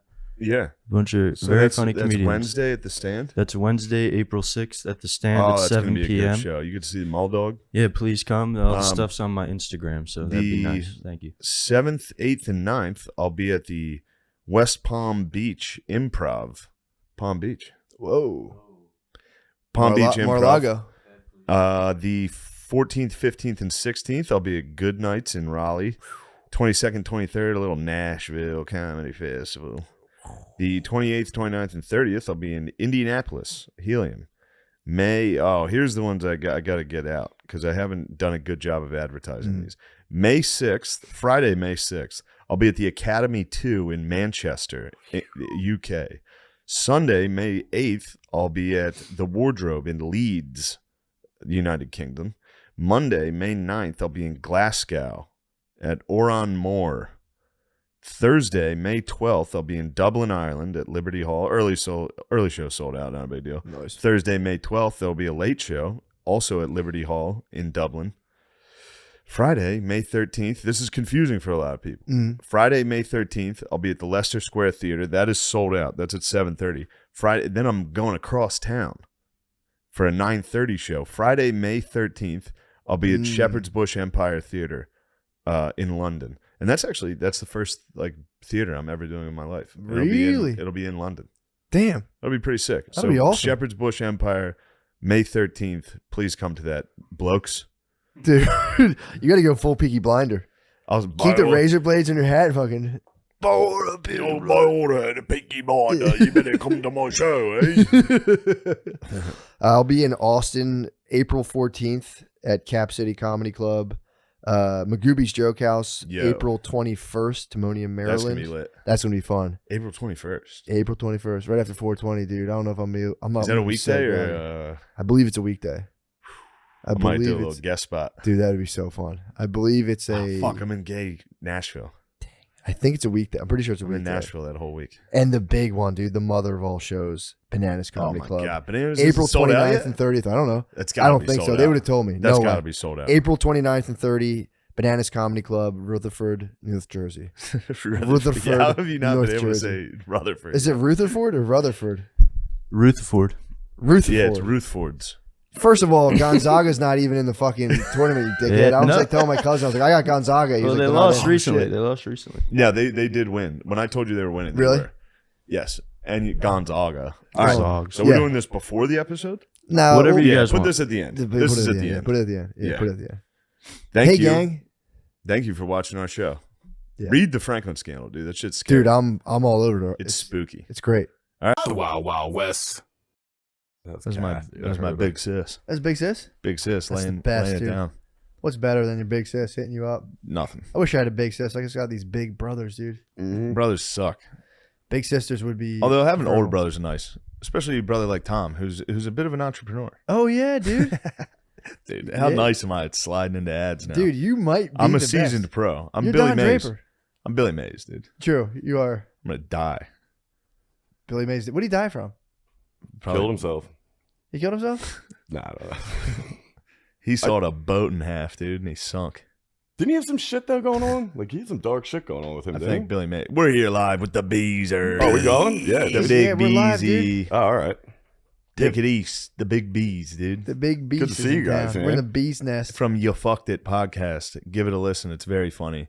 Brian Hell Six, aka the Bees Man, What's up? and Ryan Shaner, aka just pretty much that. Yeah. He doesn't have a nickname. He doesn't have a cool nickname. No, he's got a Nightmare. last name. Nightmare.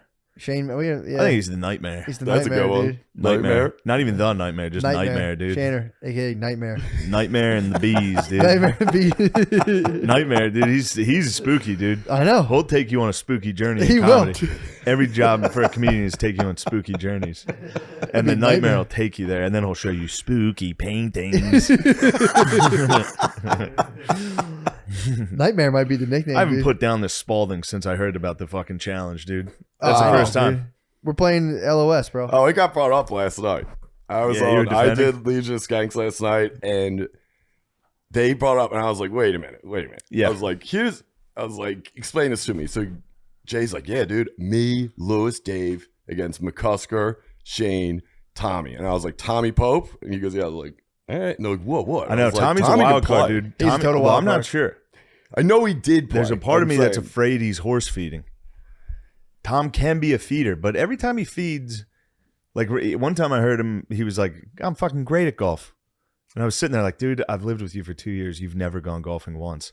I can You see him can't be being good." nasty. Then he does that show with Tyler He Rothrock. looked good on that. Bombing it, dude. Yeah, I could see him being nasty. At He's golf. nasty. When they filmed Delco proper, he was just jacking home runs.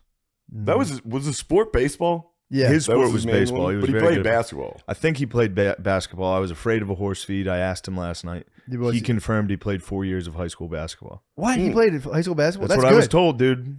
That's I D1 fear talent the among feed. comedians. Yes. You should have seen me today. I told you already. I heard, yeah. Wait, did I tell you? Yeah, you Did I say it on the Patreon? I don't remember. I mean, It all bleeds horsepower- together, bro. The horsepower was felt. Big J got a taste of the horsepower. Who was Center. flying today? Tom from Gas Digital. Admiral Akbar, dude. It was basically the Gas Digital staff. Yeah. And bartender from the stand who balled out, Dave Temple. It was fun. It was fun, Temple. dude. It was nice to go play basketball. I was so delighted my the legs best. didn't fall apart. True. Thank God I've been doing box step ups. Dude, they felt it. They felt the power. I mean, once these, come on, dude. God damn, dude. Bees, take a look at that. Woo. Is that Grab that. Grab that thing, dude. Go ahead, feel it. Dude. That's Christmas dinner. It just was such a pure fuck. That That's looked like a Christmas My dinner. Pillow, dude. No, that's Christmas dinner right there, dude. That is. That's mashed Put taters. that out of the table. My family would tear that up, Oh, dude. they wouldn't know what to do with all these mashed taters. No, that's a fucking ham. I That's pour ham, some bro. gravy on it. Oh, you think it's an Easter ham? That's an Easter ham. Dude. I might be the Easter ham, dude. That's a powerful thigh. All joking aside, that's a powerful thigh, and that kind of stuff's gonna win this game, dude. Conditioning, dedication, discipline, fundamentals. I cannot wait, dude. Are you out there? Are you hitting the Yeah, courts? bro. Yeah. I'm gonna hit 100 jump shots every day. I hit the Beezer, what do you courts think about today. this? Beezer? That's I like Hold it. on. Swish. That's right there. Elbow in. Elbow in in's the tough. elbows in here. That's crazy, bro. I'm like what's the game with who's the guy? Like Ray Allen. Ray Allen, yeah. They gave the video or the movie about him. He got Oh, game. shit. Dude, you need some food, I dude. need some food. You need some podcasting fuel. I'm hungry. Now, I couldn't get any fuel. we're Okay, here yeah, joined yeah, today with our special guest, Brian the Bees, or Yes. 6. Bees. I have been missing you, dude. I know, man. I I was miss so you, pumped Bees. to see it. I didn't even I know you know. were in town. I had a wild night at Helium. Little too wild. Yeah, it was fun. When was But- this? Wednesday night after the 76ers basketball game. I had to go check out Embiid to style my game. And then True. I went back to Helium and had Trust the fun. process. Then we had fun. What was the show? What show was it? There was no show. Well, there It was a a show. secret headliner show, but it was But over. Me by and the time Roan we were looked looking up. for a Still fun secret? after party. Is it Yeah. still a secret? Yeah, I don't Can even you know who divulge it It's any a was. secret to the audience now. Nobody knew him. I don't know who it was. And it was, dude, we go to the game. We were kind of teetering on floor seats. Gotcha. So the way the 76ers do it is they have like a VIP. They have like your concierge, dude. Your VIP concierge. And he hooks you up and he's like, yeah, come through. I think there's like VIP, like they work there and try to get guests to come to the game. Gotcha. So Roan had the hookup. Mhm. One of the guys at the VIP thing liked Roan. He claimed he was one of my fans. Clearly he Wikipedia'd me. It was crazy. He hit me with like 3 Wikipedia facts. He was like, "Oh man, I love your new special live in Austin. So good. Also, you went to Westchester University. What? How about that?" I was like, "Dude, you Googled me. My Hold friends on. don't know I went to Westchester." So wait, did they like poach you while you're at the game and try to get you to come into this No, thing? Roan had been in contact with this guy. Gotcha. And then we get there and they're like, you can't, we're not, the floor seats are taken. We have to get you guys a box, Dang. which was great. But apparently, dude, I think they Googled me and Barstool and they were like, you're not sitting floor, dude. That's nuts. I think the 76ers organization turned its back on They were me. like, no, That's why I'm a Ben Simmons fan. we got some food, bro. Answer the call. Hello, sir. Hello? I'm very sorry, ma'am. I'll be out there in a second. Love you. Bye. What'd she say? What the fuck, Oh, man? look out, dude. Yo. Look out. In his defense, that ball is flat as hell. Beezer, Yes. what's going on with you? Nothing, man. It was a good night last night. What'd you get into last night? I did a dab on Legion of Skanks. Oh, you hit a dab. Yo. Skank hands, bro. Dude, Welcome to the God Show. Dude, Lewis must have done no joke. I'm probably Yeah, dude, they lowballing. just He ripped did dabs. like 10 or 11. I was like, dude, I did one. And at one point, Cannon nudged me and goes, 6, you all right? I was like, yeah, dude. And then I looked at me and he said something that I definitely didn't hear. Did and your I was face like, go gray? I was like, what, dude? Did No, your- I was fine. Like, I that's was just that's just the super- Molly. Just rushed on me. You Yeah, ever see that's the that bees hit Mall. the Molly? When the mall hits, Dude, I go his gray, face, dude. all the blood in his head disappears. Yeah, if it's good mall, He's like, dude. he'll walk into a room, you'll be like, Jesus Christ. Yeah. I'm like, you guys party? It's so, it's so fun. Dude, we might need to, we're going to have to take a munch break. Yeah, that's fine. And break.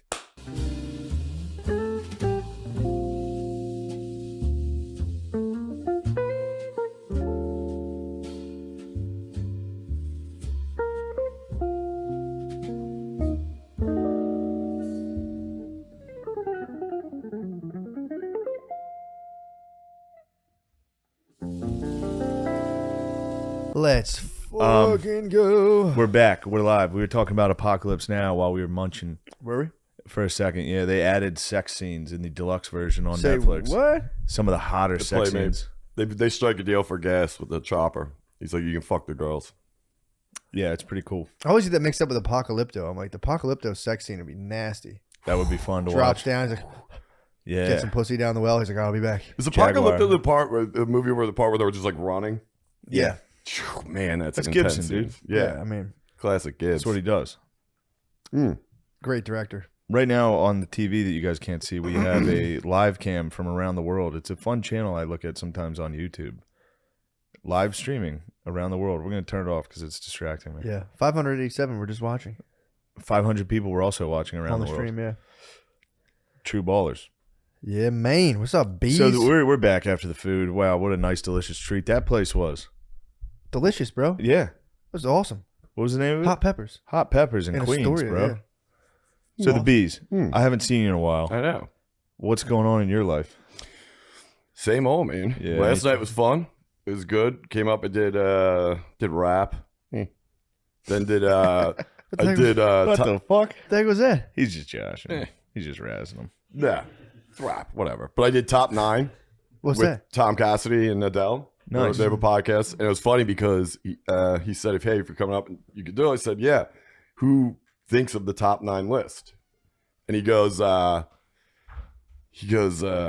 do." And I was like, "Okay." And then I was like, right before I left Philly to come up here, I texted Tommy and I was like, "Dude, I cannot think of like a top 9 thing. Can you just tell me what else other people did?" And he was like, "What are you, some kind of retard?" I was like, "All right, there it Whoa. is. Top 9 parent sayings," because that cut deep. So I did a Yeah. list on that. That's great. Yeah, it was really funny. What did you come up with? What were some of your answers? Just the normals. Yank your head out of your ass. You know, the Yeah. classics. I'll be watching you like a hawk. Not my turn to watch them. Yeah. What do you go with? What did your Paul hit you with? I'll give you something to cry about. Yep. Yeah, I'll give you something Classic. to cry I'll about. give you something to cry about. I mean, because I said is yep. that was the bane of my existence when I was Yep. young. Maybe like, why can't I sleep at the Badowski's house? Because I said, now get in the car. I fucking hate you, Dad. Everybody else's parents are cool and let them stay. Yeah, my dad's big thing was if I said anything back to him, he'd be like, if I'd be like, come on, he'd be like, I'll come on you. Yeah. He'd be like, Whoa. he'd be like, Yeah, come on. hell. I'll come on you. My dad would every once in a while, if you would say, "Hey, could you?" If you asked him for something, he'd go, "Yeah, what color?" And then he'd walk away. Sure, what color? Very funny. Yeah, it's a sick move. Phil had a classic that was, you go, shit and 2 is 8. What? It's a classic Phil. Yeah, He'd sit down. what's shit in 2 is 8? Just means like, shit and 2 is 8. Just old, like one Just of those like I'm things. sitting down, I'm relaxed. Yeah, You're tired, sure. you sit down, you go, shit and 2 is 8. Never heard that. No, no one else says There's that. a ton of I think cool my dad sayings. misheard a real saying. Yeah, I pulled one out that my grandfather used to say. I never knew what it meant, but apparently it's a known one, which is you talk like a guy with a paper asshole. I've never heard that. I looked it up. What's that even It's mean? a known thing. Apparently, it's like the origin is like it's a guy talking about a story. It's like, dude, calm down. None of that shit happened. You're talking shit. Oh, You know what horse I mean? feeding. Like that. But there's also other. They said there's other definitions for it. Because I Paper went asshole? immediate because considering who it was, it's my dad's dad. So I was like, that means you're gay. I just assumed it was something about being gay. Yeah. Having a paper asshole? Yeah. Yeah, someone could get right up. You had a paper asshole. You Yeah. could get right up. Paper in you. mache ass. Yeah. But it Although meant you were horse feeding? grandparents didn't even know Yeah. about gay. Yeah. No. I don't think so. Nah, America, we didn't start doing that till like the 80s. You don't want it. What was it? You don't need it. You want it. My mom used to say that a lot. That crushed me. Yeah. Like, I need this. I have My mom to would have go, it. I hope No, your you don't father have to have beats it. your ass. I And know. I go, oh, no, Mom, please. I need you on my side. Yeah, Hope your dude. father beats your ass. Because you wrote dirty things in the ad libs. Yeah. So Mad that was fun. Mad libs. Mad libs. She Mad called it libs. Mad libs of mine, bro. It was What type XXX, of dirty word? dude. It was crazy. Pussy. So the Vagina. one thing was so fast it'll make your blank butthole spin. My mom was Nice. pissed. She Dude. slapped you in the head. It was like dick, pussy, yes. bitch. Yes, yes, yes, yes, yes. Yeah, she found that. crushed me. That Mexican really put a real speed bump on this. It hurt. It helped me, bro. I was dying. No, you were just kicking in, dude. The beginning of this podcast. You guys you were haven't even let fine. digest. You know what's funny? I don't even remember True. the beginning. I don't know what happened. I know at one blacked point out. I got too hyped up and tried to do an impression of the Uber driver. That was fun, though. You were excited for food. I know. And to be fair, it was completely I couldn't tell what was going on. Don't let them take it out of Unintelligent. context. Also, it's not that far off. It was. A lot of times the Uber driver will call you, and it's not no fault of their own. They Yeah. have a tough time with English. It's a new language for a lot of them. Yeah. Sometimes they'll hit you with just, it'd be like if I was in Spain, I'd be like, está aquí now. Yeah. You know what I mean? Well, I think it's like whenever like they turn the credit card thing around to me, like do your signature, I just go like, because I know it doesn't matter. Yeah. So that's why I genuinely think sometimes they just go like, blah, and you're like, blah. Yeah. I know they all come out and get this. Because sometimes it's not, I'm like, that wasn't even an attempt at anything. That's like- what I heard though when you answered the phone. Dude, it was just. Wasn't far off your impression. He was I a mean. great dude. I thought I Yeah. almost misgendered the man. My apologies. But it was just a dude from like Misgendered him. maybe beeping. Estonia with like a crazy high voice. It was really sick. I thought he was Estonian. I can't tell, bro. Around Can't here, call it. around here, you got to be real good at I geography. thought he just sounded Indian. No, dude. He was a honk. No, I don't know what Estonia is, but it's Yeah, I like had a feeling. Where do you think Estonia is? I'm thinking like near like Kazakhstan, somewhere around there. It's not. He was like one of those Kazakhstan bros. But technically former Soviet unions. So technically Kazakhstan and Latvia were the same country at one point. True. So you are That's right. kind of what's going on. Isn't Estonia always loyal Oh, to did I Russia? say Latvia or Estonia? Which one did you say? Latvia. I said You said Estonia, but Estonia, Latvia, and Lithuania are the three on top of each other, right? and Estonia is loyal to Russia, I believe. I don't know which one. Yeah, I think they're all NATO. I don't think Estonia is NATO. Sean, look that up. I think it's Sean, Estonia. look it up. Is Estonia in NATO? Yeah, Thank I you. think one of those just totally. There's a couple of those countries that are like, we're Russia till we die. Well, apparently that's a lot of the Ukraine.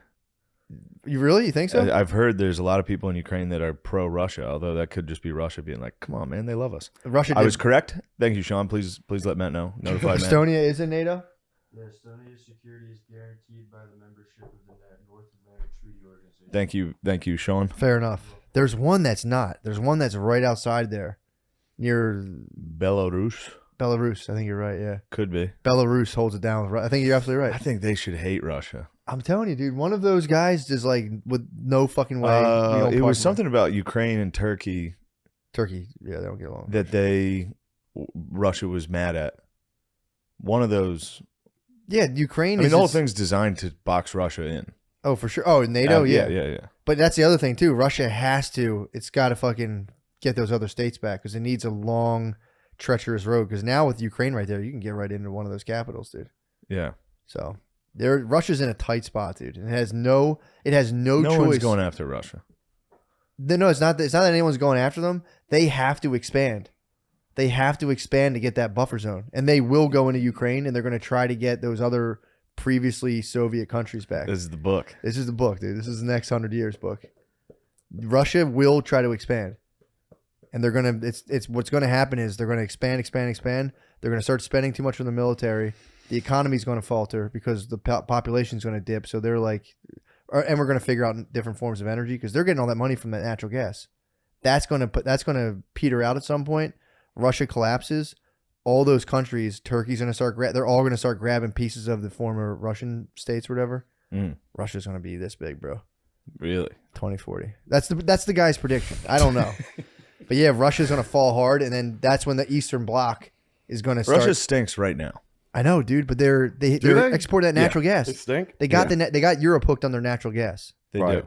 So I think the United States is going to start doing space-based energy.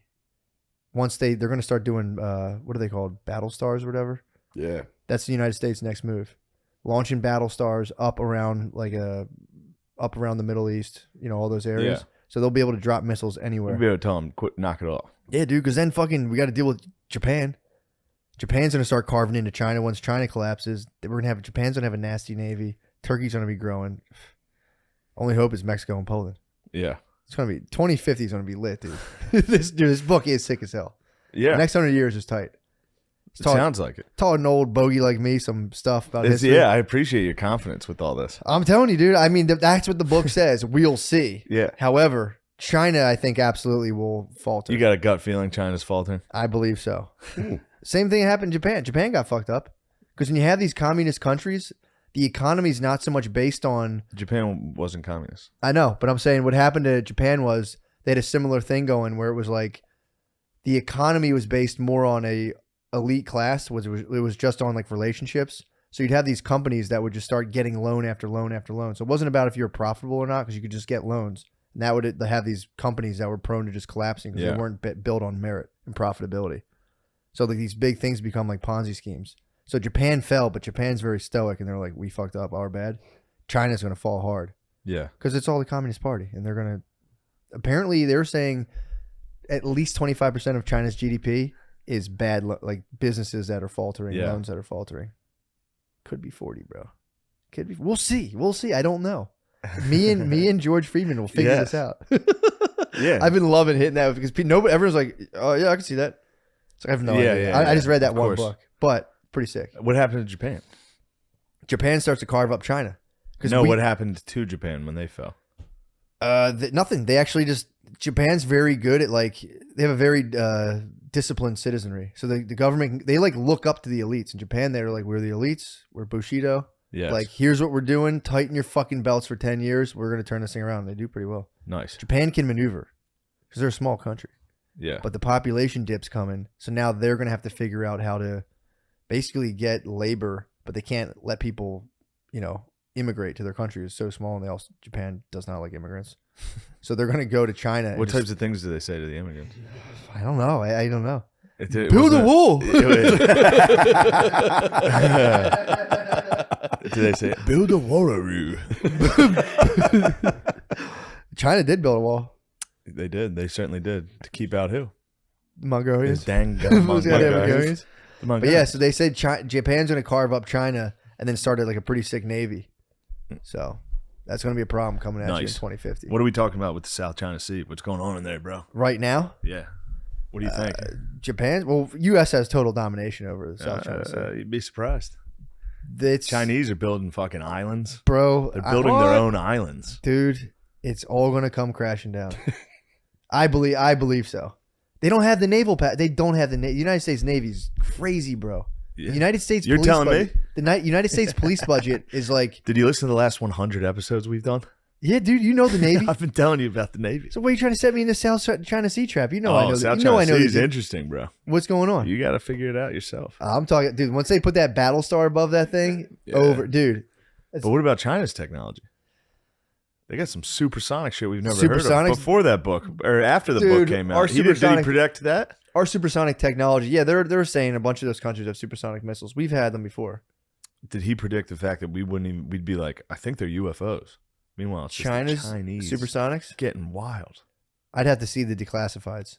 I've seen them. I'd have to see the I've taken a look at the declassifieds. I'd have to see the declassifieds. Bees, have you seen the declassifieds? You know I've seen them, dude. Yeah. What are you thinking? Don't worry about what I'm thinking. I'd like to hear the Bees' take. They're He's pretty my good. consigliere on this. The type of thing. declassifieds? Yes. They're pretty good. Nah, man. There's a bunch of countries that have supersonic missiles now. They're saying by 2050 they'll Well, I be think moving supersonic is What's the not hard. definition with supersonic missiles? No, What do you supersonic mean faster by than the that? speed of sound. Yeah, I mean, have I get that. Planes That's- break the sound barrier. Jets Yeah. break the Yeah. Yeah, what do they call like hypersonic or something? Yeah, it's something crazy. Oh, I don't okay. know. Yeah, they're like the ones they're predicting will be like 5 times the speed of sound pretty soon. Jesus. So that's what they're predicting is coming up. Who's predicting it? Me and George Freed? Friedman. Me and George Yeah, Friedman. Freed. I mean, the technology's there. Has Friedman? It hasn't. I've heard negative reviews about Friedman, dude. Who's been talking? I've now? heard his book was debunked within like 3 years. False. No, actually, he A lot of wrote it in people are saying 2009. Wrong. He wrote it in 2000. Obviously, he's not going to be thing for thing, but What's his background? he is in private intelligence. So he Okay. like people consult with him. He'll like kind of help government agencies predict. He like, sees the future. trends. Dude. He just knows history, bro. Like if you know history like me and George do, you can start to look at trends like the 50-year. I'm more of like a philosophy type guy. Yeah, I'm more of like 50-year I don't like economic cycles, history. and I'm like, oh shit, we're coming up for. He basically called 2020 was going to be chaos, bro. Really? Yes. What do you say? Said it's going to be total chaos. United States So it's are like gonna a fucking. Economic cycles. It's like a horoscope. It's like 2020 is gonna be nuts. No, but what he says basically. Here's what I have for 2022. Dude, Hold on, every 50 Matt. years. 2022 is gonna be fucking crazy. No. Matt, hold on a sec. No. It's coming to me. Dude, the book's the next 100 years. Everyone's been asking me for it. It's so good, dude. I've been trying to listen to A Hero of Two Worlds. I just keep. What's going on with it? But it's what's his name? It's Mike Duncan, the guy who does those Revolutions podcasts. Beast. Duncan? I think it's Mike Dunkums. Is it Duncan? Mike Dunkums. I don't know. I gotta check if it's Mikey Donkeys. Yeah, it's Mike Duncan. Mike Duncan? Michael Dunkums alert. Michael Dumpkins is coming in. Mikey Dunkums. Hi, my name's Michael Dumpkins. Hello, I'm Michael Dunkums. My name's Michael Dumpkins. He's got a book. Dunkins. Matt, he's got a great book. It's called Hero of Two Worlds. It's about the Marquis de Lafayette. Oh, you were telling me about that. Lafayette rules. What's up with it? Every night I just speak French. What's good with I it? go, Je bois de chez toi. Fais francois. Dude, it's the hottest language, bro. It is hot. Beast, When I let hear me give you a French. Let me I hear know it. French. Let me hear it. I know some French. Je Do it. m'appelle Brian. Je m'appelle Brown. Yeah. God damn, bro. Je m'appelle C'est Zebi. La bibliothèque. That means library. That's no big hard whoop. as hell. That's Spanish, dog. Yeah, it's also Biblioteca. French. Biblioteca is Spanish. Biblioteca. Oh, it could Bibliothèque be. is Yeah, French. biblioteca is French. Oh, nice. I didn't even know that. How about that? You learn something every time I sit down with you two. True. I learn something very Get new. something. I just want you guys to keep talking French. I'm getting hard. Dude. Je bois de chez toi. Oh my gosh. Je pas pourquoi. I feel like I'm wearing silk boxers when we speak Je French. soif. I was in Montreal. That's how they were all talking. You just Were they hear really? people walk by. You just je pas vouloir de toi. Que c'est Is ça? their accent different than regular French? Certainly is, but I mean, I like can't harsher. tell. Okay. I can't tell. Yeah, I mean, I didn't know if like It a would have local to could be. tell you. Yeah, it's Canada. It would so. have to. Yeah, but I figured I didn't know how much harsher it was than like regular French, like French Canadian. I'm sure it is. It's got to be confusing for like Yeah. Canadian French and like people from France to try to figure out where's gayer. Whenever they hate France each or other. Canada. They're probably like, no, we are. It We used are to the be. It gayest used to country. be the easy answer. France was the gayest. Canada's Canada's really making a gay run like no Canada's other. ramping Dude. up, dude. Canada used to rule. Yeah, didn't When? the leader just leave? Did he flee? When we dude, Canada rules Did it really? for a little. They were pretty cool. I didn't know that. I think they've always been politically gay, but like I the was. country used to kind of rock. I guess I always. It was just kind of like. They're in a full battle for the soul of Canada right now, whether or not to Why turn gay. Chernobyl? Australia. I can't believe Australia is having the Bro, same battle. how? Those were our staunchest cool bro allies. How did that happen? Canadians and Australians, dude. R.I.P. Dude, to both of them. What happened? They're just battling for their soul right now. God. Yeah, I mean, dude, that's Canada. I was like, yeah, that makes sense. Australia. I saw Australia. used to be our boys, dude. What the fuck, dude? For real, I thought Australia was Texas. So did I. They ain't, dude. Thought Turns it was out like- they're fucking Connecticut. Bro. Oh, that's Turns out Australia's Connecticut, dude. Just a Yeah. bunch of O'Connies down there. A bunch of fucking sponges. It's not that bad. It's not that bad. I've been sitting here for 6 months. I'll be back at work soon. Yeah, they'll be DMing us. The mates will be They'll be DMing us. pissed. The, Bro. the fucking mates are gonna hit us up for They'll this. be pissed. The Canucks will stay quiet. They know their fucking place, dude. Oh yeah, for sure. Canucks know their fucking place. I keep canceling shows up there. If I lived in Canada, I keep booking shows. What's in The solidarity Canucks with get the pumped, and I truckers, bro? say, "Nah, I'm not doing it." that's because they're not supporting their truckers. Well, no, it's just they're at half capacity. Trudeau keeps locking it down, dude. They stole those funds, bro. That's already What failed. funds? Did you hear about the GoFundMe? No. Dude, there was like allegedly, I think like $9.7 million to the truckers through GoFundMe, and GoFundMe took the funds away, and we're like, oh, that's like terrorist stuff. Didn't give the truckers their funds. Everyone's like, oh, that's not going to stop the truckers. I You know, love they to banked starve the money. out workers that are striking. Yeah, just I'm took a the money? Democrat. yeah, they just took it. They just took it. I'm liberal. Allegedly, I love to this is what I saw. starve workers. That's what I saw, dude. Bring in the robot scabs. Open the Gatling gun on the citizenry. And that's why he's on the run now? Huh? That's why he's on the run now? I mean, I've heard like bits and pieces of it, but from the things I put together, Who, apparently- Trudeau's on the run now? I heard he bailed. I heard he dipped Fuck out of his this. house. What? He's faking COVID right now. That's a fucking sick As move. soon as they got to Ottawa, he was like, actually, I've been exposed to COVID. Yo. Yo, and I'll say this right now: if fucking YouTube's on some shit and gives us a strike for talking shit on Canada, shame on you, dude. Yeah, shame on you, If YouTube motherfuckers. struck us down for like basically saying that Trudeau struck down the workers, the laborers. But isn't this laborers. facts? Or The no, it's allegedly right laborers. now? It's I work alleged that for- he did this? Okay, it's not proven yet. Okay. laborers and entertainers. Well, here's the thing: for sure, the money, from what I heard, got snagged from GoFundMe. Again, this could be Republican super PAC. I don't know. GoFundMe? Damn. GoFundMe, they sent them to the truckers, dude. Although all the alt comics were banking on GoFundMe. Remember that? Oh, Constantly, they'd be like, I'm planning a trip. Could you please donate? We're doing our improv at a fucking bar in Minneapolis. that was What a bunch of dumb losers. I came under fire for that the one time. I came under a lot of fire for that. Well, Because one of the guy, right when COVID started, one comic just was like, I need money.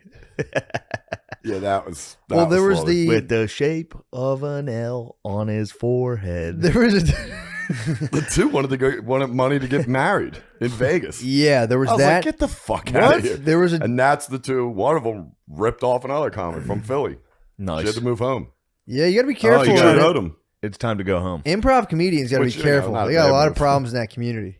Yeah, they're disgusting. Yeah. A lot of butt grabbing going A on. lot in of those. butt Dude, grabbing. A lot in of this guys scene, like, I think That's I'll light grab your work for butt. them, dude. Butt grabbing, that's light work. I know. They get in. True. Yes, and raping, dude. Whoa. Okay. That's what they do. Allegedly. yes, allegedly improv No. comics. rape. Really? Dude. Proven time and time again, dude. Yeah, the improv boys grab tits. Dude. They're dick They grabbers. full on They Don get Vito. wild. Cuomo's. They're Cuomo's, dude. Yeah. Yeah, They're full dude. Vitos, full Cuomo's. Yeah, dude. Yeah, I remember the one guy. Yo, bam. That was it. One of them were That's asking. what he used to yell. Yo, bam. Yo, I'm gonna rape some kids, bam, down at the mall. Yeah. That's a good Vito. Vito was an improv. Yo, did you ever go to Woodward? That's the Skate question. camp? Did you get sponsored? I was on Flow, which means that you got stuff from the companies. Yeah, but They not just full sent on. him some gear. That counts. Amateur. Kind of That like, counts. kind of like I mean, it's our mainly because sponsor. I worked at a skate shop, so I just was stealing a lot of our shit that was in my size, but they didn't care. They were getting boxes a month. You know what I mean? Yeah. Did you Woodward's go to, sick. did you go to Boards and Blades? Yeah. Me too. Yeah. Did Boards you do and any? Blades is fun. What was the nastiest trick you did into the foam pit? I tried to flip one time. How was it? Board stayed. I went flying, dude. Front or back flip? Front. Ooh. How would you? Oh my god, that's crazy. Yeah, I was hauling. Yo, those things aren't as like a foam pit's not as like, oh, I can land any way in this as you think. No. They're kind of shit's scary. hard. Yeah, they're scary. I went to Sucker. I went to a foam pit one time and I was like, oh, I was in my head. I'm like, if I had a foam pit, I would do like a 360 missy flip. I like looked in it. And I'm like, I'll like fall into it. It looks. Yeah. Doesn't look like that. Did you see when Jake Matera got stuck in one? Yeah. I could Damn. see, dude. You see him foam pit, you could see how it would happen. They're Dude, tough to get out It of. was so fun. Nah, dude. I they're didn't even tough, know you could get stuck, bro. dude. They're tough Oh, to get yeah, out of. dude. You get in I'm not deep. getting in ever. They're No, tough. the man. bigger I ones try are to tough. avoid any type of absolute fat disaster. It's Like foam there's pits. there's a stool at the cellar that's right in the doorway. There's a stool there, Yeah, creaky as hell. Oh, dude. creaky, I'll be dude. like, nice. I'm gonna sit down and watch this set. that's a fat trap. That's an absolute fat trap. It's a fat Especially trap. it's usually right after I got done. I mean, the whole audience would have such a hoot if I destroyed a chair in the middle of a Oh, set. they would love it, dude. Comedian on there, whoever it is, would just. Yeah, people would start GoFundMes. I would start In honor of GoFundMe. it. Steal it. I'd say I need to get married. I'm trying to get $5 from everybody else's dad in the fucking alt scene. There was a team. Guys, how does it taste? Oh, that's what I'm supposed to. It tastes good. Lucy, Ooh, nicotine. Let's go. Hey, are you addicted to fucking nicotine? Spike it. Spice up your life. Lucy makes all sorts of nicotine products like gum, lozenges, and pouches. Beezer, we got to get you on this. You're it good? addicted to What is it? cigarettes, dude. Yeah, that'd be a good case Here, study. why don't you try one? Nice little 8 milligram. You toss it in your upper lip. Wow, How many what an cigs easy do to you open smoke a day, case. Beezer? Beezer, the reason we called you here today is we're worried about your cigarette Yeah. smoking, and we'd like for you to take our sponsor Good to snack, save your guard life. dog. And where do I go? Just lipping? Upper. Yeah, Let it Shane, sit. Tell Beezer this is an intervention for. We're a trying to cigarette intervene. You've had too many fucking cigarettes, dude. You'll never interview me on cigarettes. smoker. Dude, God will. Never. that Lucy will get Nothing you you if all you If you turn don't turn use your around. around. Out of the Lucy will Marlboro. get Lucy will set you straight. Save- it Marlboro saved thousands of crush lives. Lucy.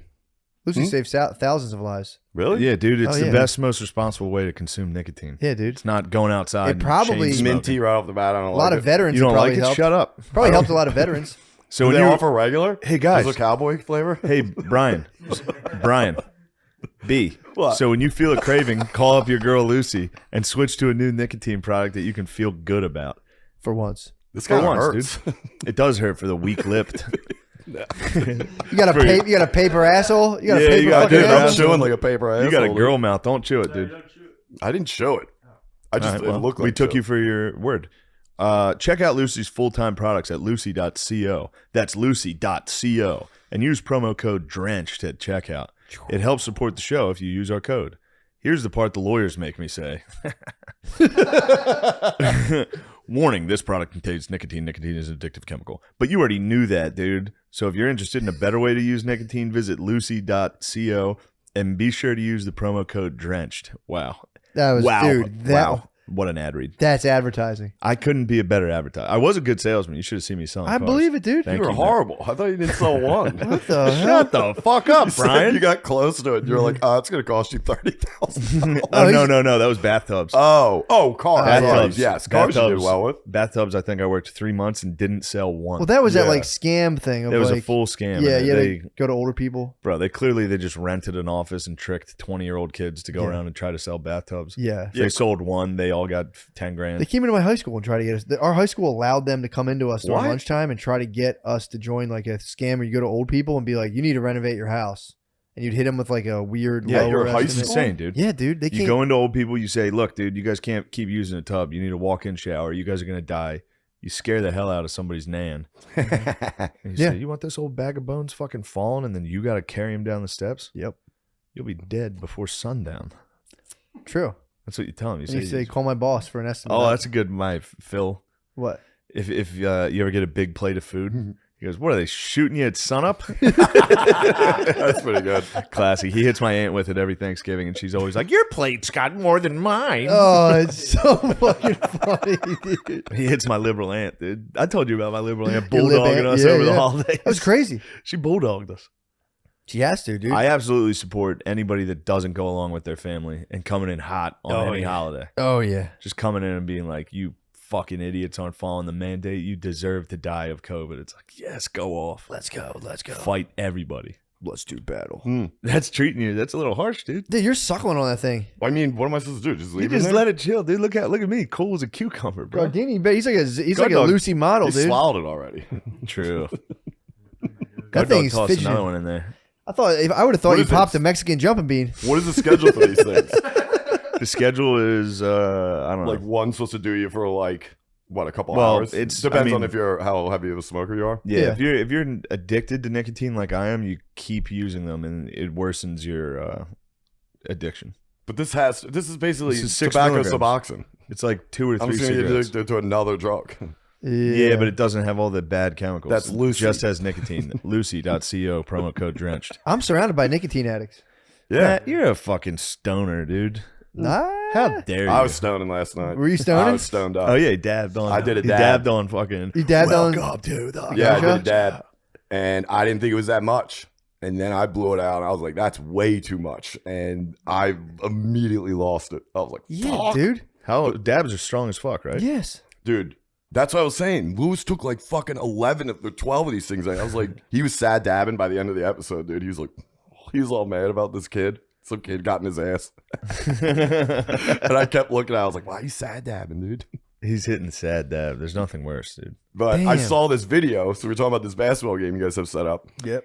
And Lewis is very confident. And he showed me this video from Skankfest and it was like Cannon and I think, Feeney or something playing those three. And Yeah, they lost. and it's a short clip. Like you don't see much. But the one thing I noticed, and I think I owe it to the dab. I don't think I would have seen it without the dab. I'm watching it.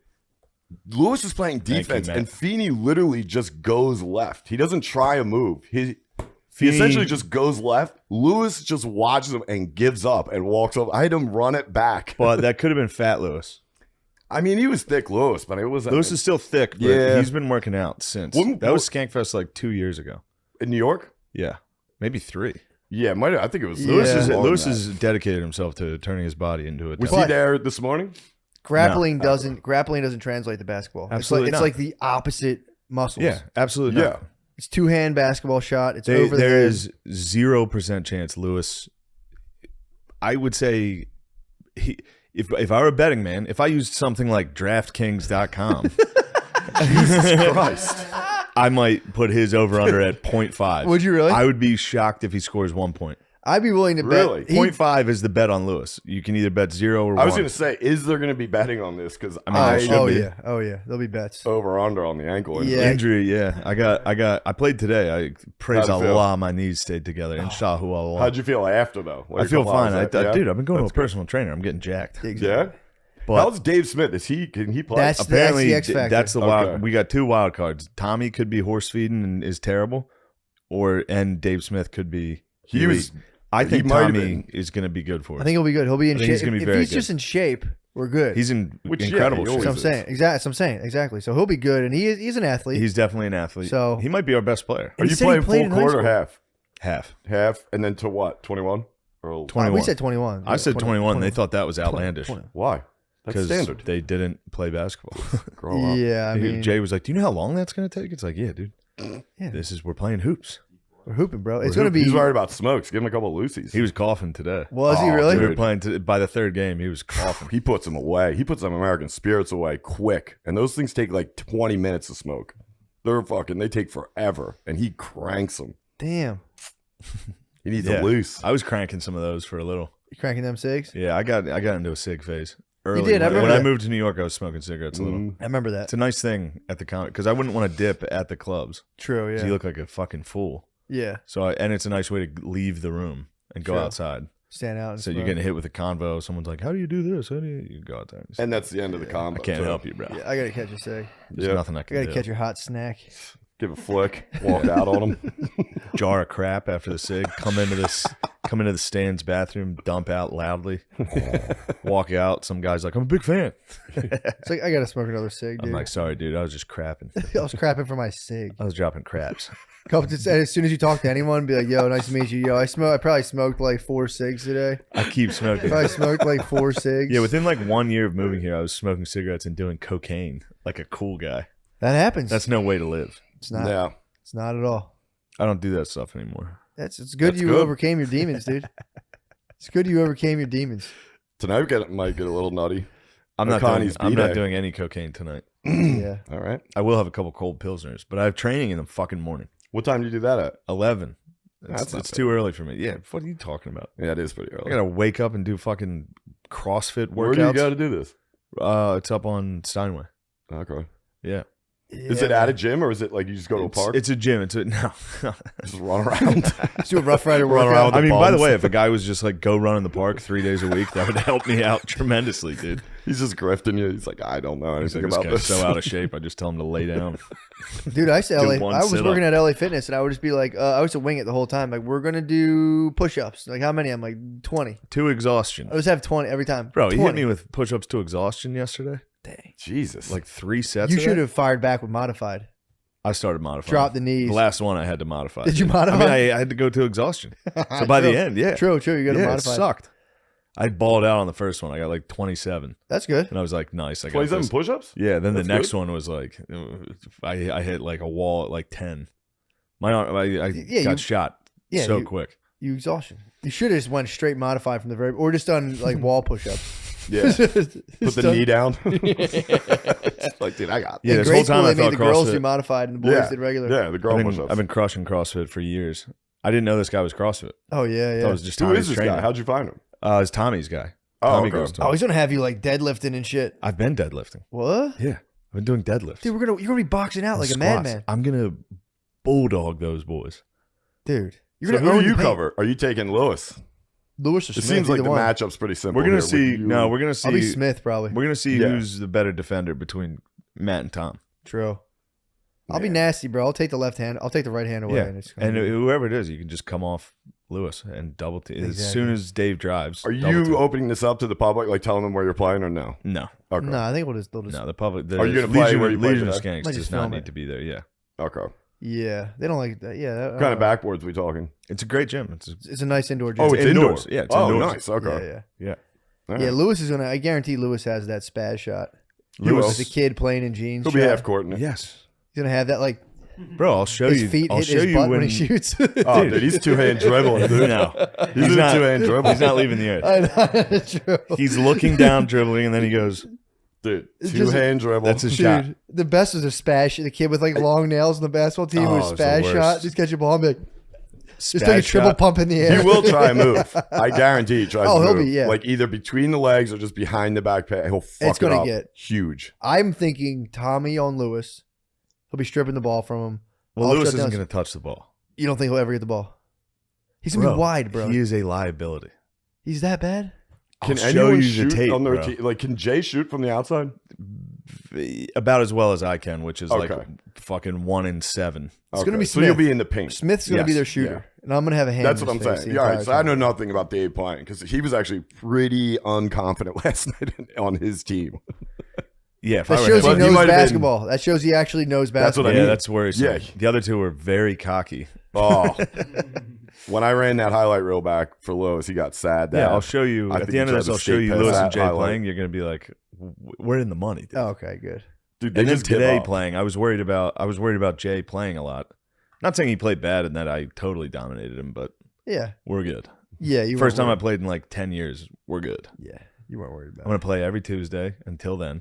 Yep, telling you. I'll be hitting him with the sky hook, bro. You should Oh, see me. yeah. Skyhooks are going to be a thing. Yeah. That's nice. Me and Jay both cannot leave the earth, and I'm taller than him. I can stand and shoot. That's it. That's Yeah. the game. But yeah, I'll be. I'm pumped for the outfits. I might get us a uniform. We I might need one. purchase Yeah, us team you have to get uniforms. a We need one. uniform. We could go Monstars. Or should we go Ooh. Toon Squad? Let's go Monstars, dude. Monstars. Just dominate. Monstars, Let's bro. go I Monstars. think we're Just the dominate. Monstars. Yeah, you got to go uniform. They definitely sell. They definitely sell Monstars uniforms. Oh, we'll get them for sure. Yeah, We get a new pair. yeah. I'll get a our new pair. warm up, we're coming out to hit 'em high, hit 'em high, hit 'em high, hit 'em low, hit 'em. You remember that song from Oh yeah, Space Jam? dude. Cannon said he would ref. Cannon's good. Well, he knows basketball, too, Yeah. so I know Sick. he could definitely ref. Wow. Yeah, it's gonna be a bloodbath. I hope it's a bloodbath. It needs to be a bloodbath. It's gonna be an absolute fucking. Are you make it, take it? Yeah. All right. There might be some complaints on that. That's what I was going to say. I mean, it doesn't matter. We won't. We can. There never might be lose. some complaints And on that's that. not- I like But to- I like to it play- should be make it take it. I'd like to play a little defense though. You know what I mean? I want to show True. them what's up. We don't want to run 21 straight. Yeah, I'd like to play some D. I wonder what's the spread on this. It's got to be like 5.5. Nah. I think we're gonna win by 6. I would say. I would say. I hope so. I'd Dave, give them- Dave I'd could give find his them, range from 2, and then a game to 21. That's I'll be in quick. his face though, dude. That if that happens, that How happens. tall is he, Dave? He's probably like 6'1". Yeah, he's He's a tall, sneaky skinny tall. man. Is he tall? Yeah, taller. He's not like. I grew up. My cousins are all 6'4", bro. I grew Yeah. up. I grew yeah. up with You're them. scrappy on D too. I grew up on, but I won't fail. I know how to play without being Yeah. like egregious. Like Hands grabbing. up on Dave. This arm, dude. You try to like you come by this. not happening. My arm's gonna be stiff. You're gonna run into it, and Stiff arms. That's good defense. Why are you demonstrating? I'm just showing you. Like someone's gonna run into that, and it's not gonna look like a reach. It's gonna look like a clothesline, dude. No, I'm gonna be like this, and they're gonna go like that. I'm like, what the fuck, bro? That's a charge. I'm like, You have to start beating them to the point where they get frustrated and turn on themselves in the middle. That'll of the be game. That fucking- is dude, the that'll the be- psyop will be continuous. Oh the psyop my will be God. insane, Yeah, bro. the psyop will be continuous. We dude. need to bump this up to a G each. That's Well, what I wanted. I thought it was that, and then last night they told me it was 1,000. I was like, what? Yeah, I was like, wanted no, a G we need a G each. yeah, G each. is and it. then we're gonna have to make Tommy practice Yes. because I'm worried about that. Yeah. He'll be doing it. I have faith in Tom. I'm gonna yeah, I think he's I'm gonna be train good. with Lemaire at the Y. Nice. I'm gonna play. I gotta play indoors. Like the courts near me are like all fucked up. Yeah, I you don't- gotta I don't play wanna- indoors I don't to want to get used adjust to my this. shot to like a fucked Yeah, up. play rim. on what you think, whatever the game's playing on. Play on that hardwood. Nah, dude. Yeah, I might get. But what are the odds I destroy one of my legs leading up to the game? They're high. Yeah, I might but- bet on something like that on something like a sporting website like DraftKings. True. Like DraftKings Sportsbook. Tell me What's with all about that, these Shane. Have you heard of it? You're like Garth and Waynesville. You're like, I just don't know. What's going on. Yeah. It's covered in And Reebok. hey, Brian, B, I didn't know you guys were doing all B. these. Hold on, dude. In honor of the big game, DraftKings Sportsbook, an official betting partner of the fucking Super Bowl 56, is giving new customers 56 to 1 odds on either team, bro. Bet just $5 and you get 280 in free bets if Whoa. your team wins. Dude. Plus, DraftKings Sportsbook is now live in New York State. Mm-hmm. All right. So if Sportsbook isn't in your state yet, you can play DraftKings Daily Fantasy Football. Yeah, that would. Can you suck, imagine dude. it? Can you being imagine in a that? fucking loser state? They've Yeah, got it special is. contests for Super Bowl 56, and new customers can get a free shot at $1 million top prize with their Whoa. first deposit. That's a lot of scratch. You could also. It's probably a pretty good chance that you get the mill if you sign up. If you sign up, there's a. We're not legally standing by pretty good. Depends what you mean by There's pretty a good. shot. I'm There's saying. a shot at $1 There's million. a shot. might be able to sign up. I mean, dude. You might get $1 million. If you fucking sign up for That was this great. under drenched promo code and win $1 million, you have to give me and Matt some of that. Half, I would say. Half. We get 10%. And then you have to pay the taxes on your part. We're not going to pay any taxes. We have to- You gift us the illegal amount before we have to pay taxes Yes. multiple times. Then you pay. And you pay our Patreon tax also. Me and Matt are going to jail, dude. We are fucked. I got to read this verbatim. Oh yeah. Download the DraftKings Sportsbook app, use promo code DRENCHED, and get 56 to 1 odds on either team. Bet just $5 and get $280 in free bets. That's promo code DRENCHED at DraftKings Sportsbook, an official sports betting partner of Super Bowl 56. Here's some of the legal jargon, Brian. 21. Hey, Matt. Sorry. This is promo time. This is dude. promo time. Hit it. You don't. Go, dude. Go. Sean, this isn't WAP fart time, dude. Your red, hairy ass. That fart had to fight its way through that, dude. Yeah, fall through the jungle. See DraftKings.com / oh no, I forgot this. 21, you got to be 21 to minimum age. Location requirements vary by jurisdiction. Sorry, youngsters. Sorry, youth. You shouldn't be listening to this podcast anyway if you're under But you 21. could enjoy some Lucy. But you could have Lucy if you're over 18 years old, or you could have your mom and dad call Lucy and say, "Hey, my kids are a youngster and already addicted to nicotine. Can you send them some stuff?" See DraftKings.com / sportsbook for a full list of requirements and state-specific responsible gaming resources. Void where prohibited. Gambling problem? Call 1-800-GAMBLER. In Tennessee, call or text the Tennessee Red Line. That's 1-800-889-9789. So if you're a listener to this podcast who lives in Tennessee and is addicted to gambling, call the Tennessee Red Line. In Connecticut, call 888-789-7777 or visit ccp.org/chat. Just if you want to have a chat with some other Connecticut people. Yeah, dude. They're also addicted to gambling. In New York, call 877-8-HOPE-NY. Isn't that nice? Text HOPE-NY to 467-369. Yep. Thank you, DraftKings. Thank you, DraftKings. We love you, DraftKings. We love you. 1-800. I hope I don't piss away my child's college fund. Yeah, that's kind of weird. They use hope in that. It's hope, dude. Gambling addiction gets people sometimes if they're not using the right app. Or you can have fun and use the right app with That's what I'm saying. DraftKings.com. If you're not using the right app, the problem with gambling addictions when people use like illegal FanDuel. betting. Yeah, FanDuel. That's a big That's for addict addicted one. people. Oh yeah, don't. Unless they want to start sponsoring us more Is than DraftKings the only one live in New York? No, FanDuel's live. Yeah, but Barstool's working on it. Yeah, I yeah, was gonna say. I've heard. yeah. So But you see how we DraftKings, you listed better those? up the fucking prices, bro. Yeah, you or see how we we're listed jumping. those numbers though. That's what will stop everything from people. You know, If you get down on your luck, Beezer, call them. the hotline. Don't been double all right. down. Don't double down. Oh yeah, call, you've been betting. Yeah, I've been all right. call the What are you Tennessee betting? hotline. What are Dude. you betting? I fucked Who with you got- NBA. who do you got in the I'm Super done Bowl? with NBA. Super Bowl right now, I would take the Rams. I took the Rams myself. But I'm still gonna. I put like one bet in. That's I nothing. believe it's. I think the whatchamacallit's are going to win. Yeah, you know Yeah, I know who they're going to win. who? who is The it? Bengals. Yes. You The got Bengals faith are in going to win. Burrows. The Bengals are going to win on the under. Bengals are going to win by 3. The Oh, yeah, under? so the old Matt parlay. We forgot to include this. This was in the Patreon, which we accidentally reads on. We're going to be talking to our. Yeah, we'll rip them out. We're going to get some money for that. What, rip 'em for his out. predictions. Matt's got a good parlay on DraftKings, which is the Bengals getting 4 or no money line. You got Money them line. winning, Winning straight right up out. winning. Straight out. He's got Bengals money line and the under 48.5. Yep. Is that what it's at? Yeah. That's not bad. I like 'Cause it, dude, Bees. they could win. Defensive Straight battle. up. The Bengals are a defensive team, dude. They got a good defense. They're good. Yeah, I mean they're in the Super Bowl. They got a good defense. You're safe to say they've got a solid day. Who Sometimes else they do you make- like? What else do you like about them? About the Bengals, What are the matchups you see? What players what specific players on both teams? so the quarterback of the Bengals, You like him? I think he's pretty. Get the He's gat, young. get He's the young. gat, get the Joey gat, B. get the gat. Joey B's young. You gotta dude, get the but he gat, shows dude. promise. Yes. Sometimes a young quarterback will surprise you in a big game like the Super Bowl 56, Super Bowl 56? Super Bowl 57. When's the last Super? No, it's Super Bowl 56. Yeah, Who's the last quarterback that shocked you in a Super Bowl? You remember young Tom Brady in 2001? oh man, that was They crazy. said no way this guy can beat the Rams. I was just gonna say that. Show enough. Young TB. Who would have He's thought? done. TB12. I have a lot to say about his retirement, but I won't take up your guys' time. No, please don't. Who else you got? I think so. Yeah, that guy's gonna be that young quarterback. Joe they Burrow. can shock Joe Yeah. Burrow. Yeah, He's I got a think wide receiver you'd like. His name's Jamar Chase. He's pretty I've cool. seen him. He's cool as hell. Yeah. He's the coolest one. he's pretty Everybody cool. thinks Joe Burrow is Mr. Cool. Yeah, I mean, I hate when other people get the shine for being Mr. it's Cool. the Eminem effect. It is the Eminem effect. Yeah, he wore wearing a chain, Yeah. turtleneck. It's cool as hell. I'm king of the good times, not Joe Burrow. Heard that. I'm the king of the good times. I heard that. But I do think, dude, the secondary is gonna have On who? the secondary On what team? from the Bengals. The secondaries, they're going to have their hands full with OBJ and Cooper Cup. Cup I'm is a telling you, beast. You bro. like Cooper Cup a lot. I know He's about the him. white hope, dude. Yeah, I heard he's about a him. beast. He's all right.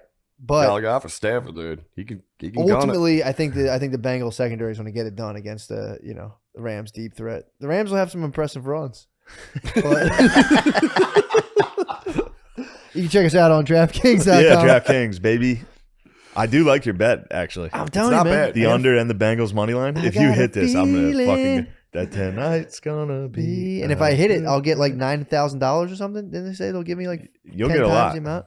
Well, no, that's just for I think if you just pick the winning team, Okay. 56-1 odds. Oh, cool.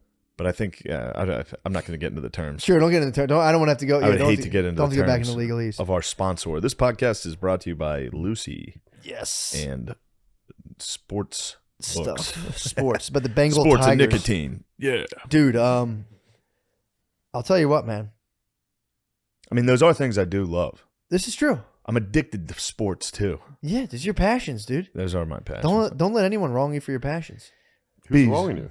All types of guys are Yeah, turning you on. never What? know. Because you guys are doing ad reads? No, nobody's. Yeah, Nobody's. actually, nobody everyone's gives a very fuck. happy and nice for Yeah. us. Thank you guys for Bees. everybody being So- happy and nice. Brian, what's going on with your Yeah, sex man. life? Let's get in there. Let's delve into your penis.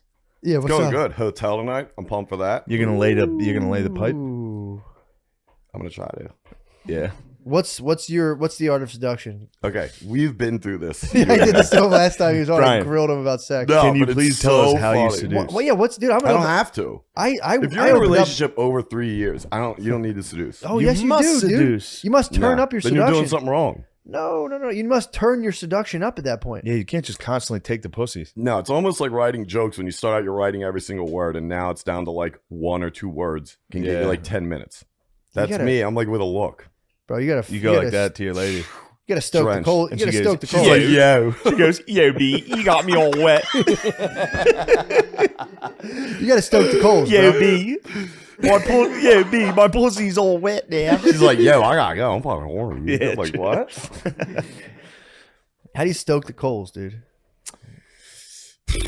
Tonight might be tough Why? because she's working. There's gonna be a lot of booze tonight. Yeah, and it's like The Beezer's penis is gonna be off she's duty. she's with That Ari. thing's gonna be offline. Ari might be shutting it down for me, which sucks. What do you mean? Because she works for him, so like she's doing shit at the show, like you know what I mean. So she wants to be on point. I can't. You can't be fingering. That's at the the bed. perfect Ari. time. That's the perfect time, though, because then you can go by and be like, "I'm your true master." Yeah. Ah, true- dude. you Grab her by the answer to back of the me. neck and say, "Bitch, you better start." Yeah, go. No. I'll whisper to her, dude. Like, you bitch. Dude, you should make it a point, like every couple seconds, to just like walk by her and just like kiss her neck aggressively and just keep. Yeah. I might stand out on stage when Ari's up That there. would be so nice, Rush the stage. Pull Ari off the stage. Dude, I'll jam. dude. You should start every time I see you and Kyla be affectionate. I'm very happy. Good. I go, ew. I know. It's very fun. Dude. Ew. I will try to big J Ari. That'd be Yeah, funny get if I him was by doing the- that, but he was too far back. I'm like, hey, Go up Come and here. grab Come his over penis. here. Yeah, go up and grab his give me penis. this little leg. Grab his penis. I crab swirled a youngster in Indianapolis. There's a boy in his paw at the show. No. I just relentlessly talked about his dad having sex with his What? And he didn't like it? Well, he was out of the room, so I'm talking shop with the old man, being like, you know how it is, bro. And the son walks in, and I go, "Oh, sorry, I was just talking about your dad having sex with your mom." What age are we talking? How old is he? He's probably college age, maybe. Okay. like, Oh, you know. you got to get over it. That's what I was saying, Yeah. dude. But he wanted earmuffs, dude. The boy wanted earmuffs, and I'm like, dude, your dad better be thrashing, dude.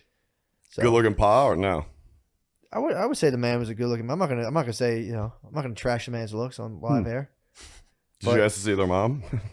I should have asked to see a pic. Yeah. Just one pick. Well, the worst part was I kept hammering on this, and they obviously were uncomfortable, and there was like I got a little worm being like, "Oh, I hope she's alive, dude." Oh I started thinking, what if man. she's not alive, and they're being the nicest people ever, and I Yeah. kept Oh, being I like, wish she was "You dead. old man's got." You're gonna fuck her ass. Well, I did leave out a little wiggle room. I was like, Yeah, I she's should dead. be If like, you went full She died harsh. of colon cancer, actually. yeah, dude. I started thinking about that, and I was like, but I did say, well, I don't know your guys' situation, so I was ready for them to be like, yeah, she's dead. Okay, my Which bad. would have been great.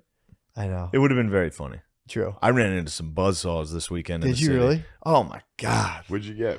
Worst show I've had in about 5 years. At the stand? The stand upstairs. The Stand's great, by the way. Yeah. Stand's great. I love The Stand. Worst show I've had in, bro. It was upstairs, so it's in that glass fucking you're in a wall. fish tank. The restaurant's loud. The room was just white girls in their 20s. They didn't stop talking, start to finish, dude. Yikes. I got on. They were all at different tables talking to each other. Yeah. I got on. I was like, okay, like, the fuck. Why are we doing this? Why would I be here? It was that loud? Dude, they hated my fucking guts, start to finish. Didn't laugh once. Talked the whole time. At one point, the check spot happened. So 3 waiters come in, just start giving everybody their checks. They're women. So you know how like when we go out, somebody will be like, I got this. Yeah. When girls go out, we're bro. dividing who got this, Mm-hmm. who's doing this.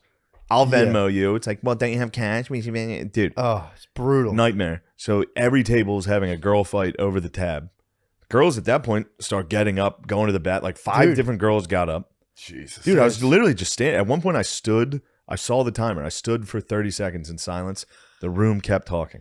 Do you think that's... It was the worst set I've ever had. Why do you think... Do you think that's because girls are inherently greedy or because they don't know how to do math?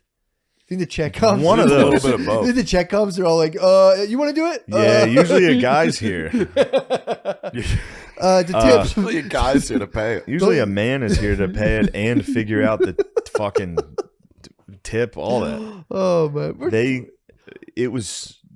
And It's also, crazy. I didn't It's always care. a fight. It's always a fight. I didn't care enough to fight them. Yeah. To go up there and be like, you fucking dumb bitches don't even get how cool I am. Yeah. Which normally I would do, which is very cool. Upstairs, though, I think it's Upstairs is different, tough. too. Yeah, but it's also different up there. that was the worst. That was the worst I've ever had up there, and that's saying something. But I didn't have any fight.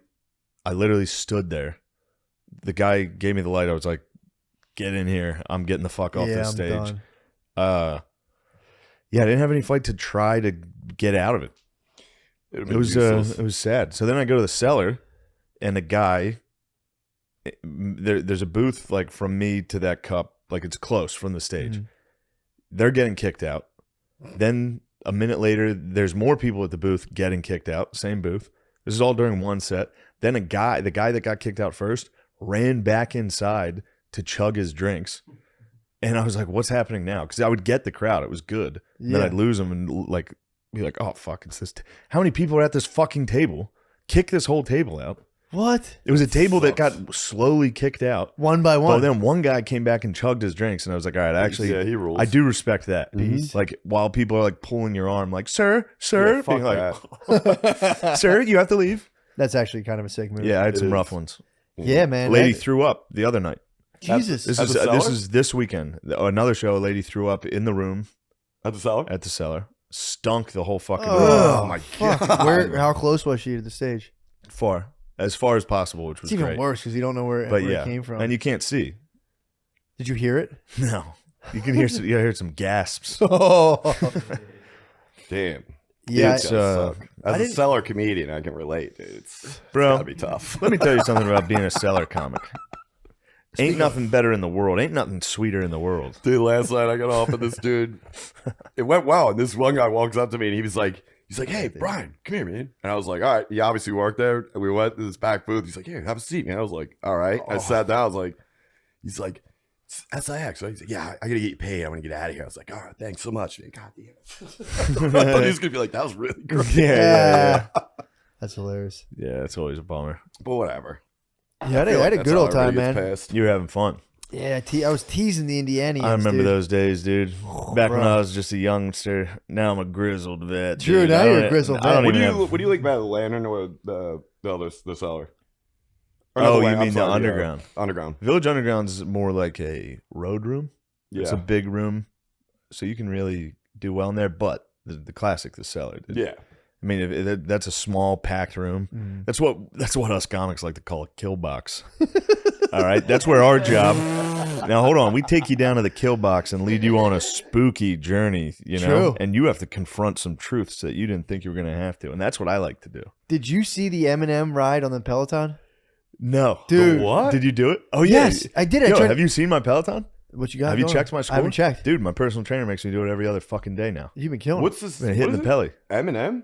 Dude, Yeah, there's they a 30-minute do Eminem artist, ride, bro. They do artist spotlights on Peloton, and this dude goes on and gives a speech like that. Every song, he's like, and this is Eminem's raw talent and ambition. Was he perfect? No. But that's how a guy grows. Let's go, Peloton team. And they do it's so Go ahead and kick that resistance up to 40. Dude. And then in the background, it's like, faggot.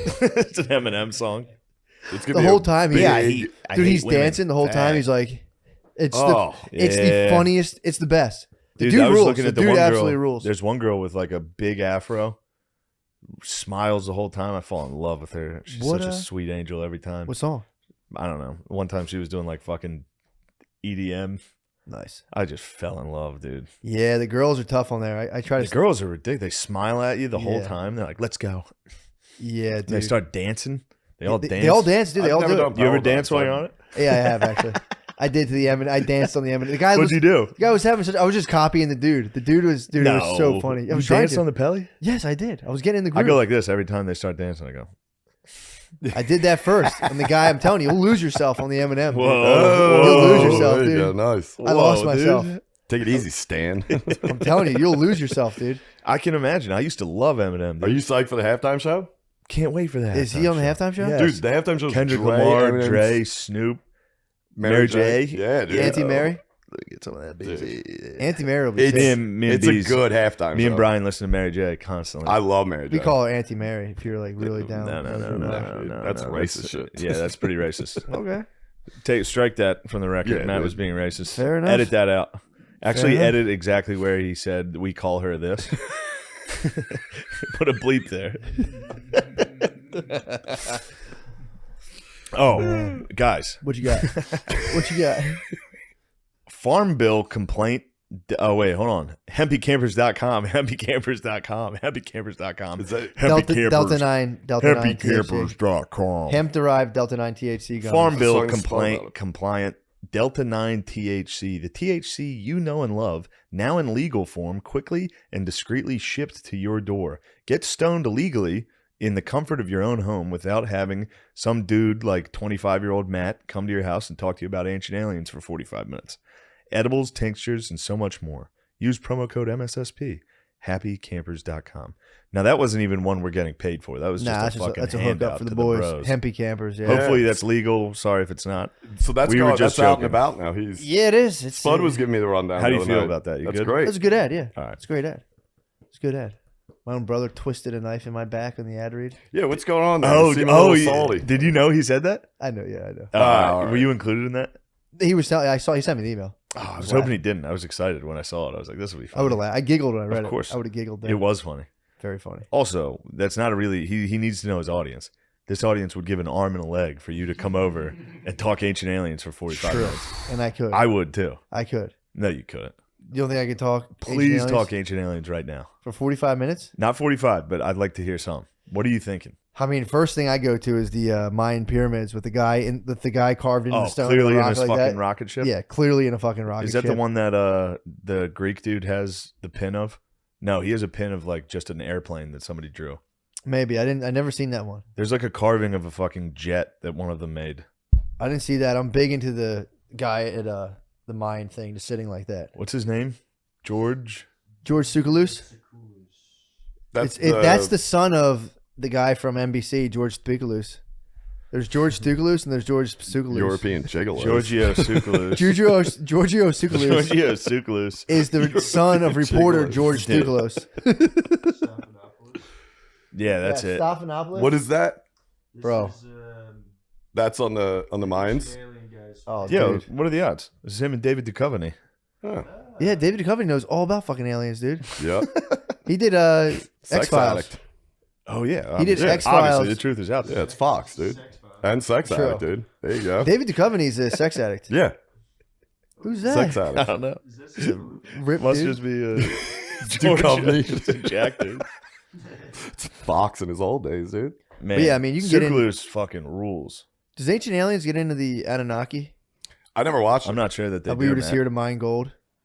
They Yes. might have. Yeah, they actually. definitely have. Yeah, they might have. I think I've seen like random episodes, but I never watched It's it. actually a consistently. pretty fun show. Yeah, dude. I mean, Oh, Ancient Alien. I'm Ancient telling you, I Aliens rules. genuinely believe there was a laborer A laborer. when I worked for my dad. work for the laborers in comedy. There was a union laborer. We would sit and talk about Ancient Aliens as a matter of fact, and both be like, "Yeah." And another thing, I mean, we would talk obviously- about it like people talk about the Democratic Party. Like, and That's another what it thing- was. That's what it should have been. That's what it still should be, dude. Yeah. We should be sitting down and talking Ancient Aliens A every super time PAC, instead dude. of like Yeah, fucking COVID. it was a Although, super PAC. I think that was the first time COVID was mentioned. What? Here? Yeah, I mean, we dropped that. That was yesterday's cheese, dude. is that show still on? What, Ancient Aliens? Yeah. They run it. Oh, okay. Yeah, you bet. Yeah, they're like cops. Are they bringing out new ones though? I don't know. That's what I meant. Sorry, I meant to say, are they doing new episodes? Oh, I don't know. I mean, I think I that's know it's all on. of the History Channel's programming now. Yeah. Yeah. MTV's season 18 came out. Damn. Nice. I'm gonna have to get in on that. Dude, I watched the new BattleBots. That shit actually Oh rules. yeah, you were. BattleBots you're a big fucking BattleBot. rules, dude. What happened? Who's the contenders? I mean, a lot of them they've adopted the wedge technology, so almost all of them have a wedge for the Okay. most part. There's obviously there's some other Obviously. ones. Yeah, there's a couple ones that go by Yeah, I'm Spider. It's just some fucking yeah thing that dude, a wedge just murders right away. a wedge with either they have a wedge with a flip up thing, Yeah, or yeah. they have like a pincer that comes Yeah, out and yeah. grabs people. Yeah, Bro, it was Something that comes out the top like Yep. that. I've Yeah. seen those. those What do things you are like fun. better? What's better in those fights? I like a nice pincher to come damn, down. Bees. Really? This is Bees leading the interview. Yeah. Well, I'm curious about this stuff because I was watching it when it first came out, and then didn't it take a hiatus for a while? I remember when it came out. I believe you're right. Probably. I remember when it came It's out. back. Yeah, it's Which There was were back. weird two because I thought it was things. pretty popular. There were two things as a young man that I was stoked on. BattleBots intro. When that was introduced to the world, I was like, this is it. This is Yeah. as cool as it gets. Mm-hmm. And XFL. Yeah. I remember Love the opening, XFL. opening game of XFL, opening day of Man. BattleBots. I was so stoked. And then you start watching it. And even as a kid, I was like, these guys suck. XFL, I was in like what is fourth grade happening? watching XFL. Like Battle. these I guys would not have fucking thought blow up. BattleBots would have outlasted XFL. I thought XFL was XFL it. just came back a year or two ago. Yeah. During the pandemic, they were like, "We're back, baby!" Oh They did. shit, there's a global pandemic. Fuck, we're bankrupt again. God will not let it. Maybe that's what heaven is, dude. True. XFL just works. That's heaven, dude. It You might. get up there because God won't let us have it on this plane. No. What are you doing on your last name? What are you putting on your jersey? Because you get to pick. Oh, an XFL jersey. True. Matt would have a fucking That's- sick one. Mine would be Dr. Adolf Sponge. All right. You're taking Adolf Sponge? I would take if right now I had to come up with a name, Dr. Adolf Sponge on the back of a jersey. Damn. Or wait, what was mine just a second ago? I We don't had a know. funny one. Oh, what your name would be? Yeah. Problem Child, obviously. Well, Problem Child is a classic. Yeah, Problem Child's a classic. Fuck, there was just a name. I promise. I don't know. In the Patreon, we started one. I was in my head. I was like, I kind of hope that one. Oh, Easter ham. The Easter ham, dude. Easter ham would be Yeah, that nice. was Easter ham would be nice. Easter dinner, What would you go with? gravy. Gravy on the Easter Gravy. ham. You'd be running, dude. I'd lead block for the gravy, Gravy, coming in gravy behind train, me, bro. Be the going over the G-train. top. Be the G train, The dude. gravy train. G-Train. G train is nice. G train. You should go by Brian. I'd go by Nightmare, dude. I'd still No, Shaner that's as a Shaner, name. No, dude. that's Shaner, dude. That is a good one, dude. That's a good XFL name, Nightmare. That's probably Oh, yeah. somebody's all right. It's like a kicker's. Could be. What would yours be? Would it be? Ooh, What up? I think that I found myself a beezer. No. No? I can't remember. I can't remember. I used He to is know a lot always of right there when I used to know a need lot him. of them because they were fucking hilarious. XFL or the bots? No, XFL. Like their names. that Gotcha. they He would have Ate on Me there. was obviously Yeah, the that one. was the only Yeah. one. That was the hot sauce. I can't remember. There were so many fun. Hot sauce is pretty good. And one Beezer, that you was should go nasty. by the Addy Daddy. Addy Daddy would rule. Addy Daddy would be nice. Yeah, dude. That'd be good. That'd be pretty sick. DMT truck. Should be 30. Yeah, true. Should You were be smoking DMT. dude. Nah, I haven't in a while. Yeah, but you were hitting that thing like six. true, dude. He was leaving this No big realm. whoop. dude. Yeah, you should get. I never broke You should do never time. broke You should on do through. time release. time Yeah, release. time release. Extended release. What about 35 milligram? extended release? Well, Huger, obviously. Huger, Hugers. dude. Numb gums. Gums. Hugers. Huge would be sweet. Yeah, that's a That'd be good one. nasty. Bees, what's on the horizon? What the hell are you cooking up here? Nothing. You fucked it. Yeah. Feature Check out of a your Bobcat. Oh, nice. That should be interesting. I mean, I don't know. That guy. You got Bobcat? Yeah. Sick. That'd be tight. Yeah, it'll be good. And then next, Going to Hell on the 23rd. Sick. Norman had to bail. Well, Lewis tell us stepped in. about it. Tell us about you. what the hell? What the hell? These guys don't Mark. follow you. Yeah, Helium in Philly. We did the last month's, which you guys were on, and Yeah, that was Jay and great. Josh Adam Myers. Yeah, it was really great. And this month is now Lewis, Amico, Racine, Sydney, Butterly, and taking a chance on Young Guard here. Oh, wow. Ooh. Guard Dog, you're in there? Yep. That's going to be awesome. Mike It'll be Racine, good. Mike Racine is so funny. Yeah. Yeah, he is funny. Yeah, I'm so psyched to good. have him down there. It'll be good.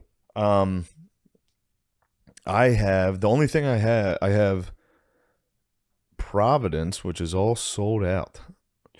And then I have Salt Lake with Matt, which is all sold out. Can't come.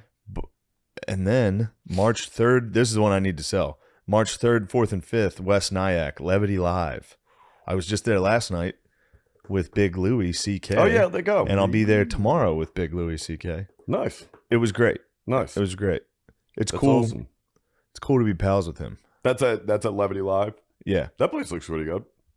Oh, I didn't even talk about it. I did cool shows with Dave Chappelle this week Oh, when was that? at the Stand.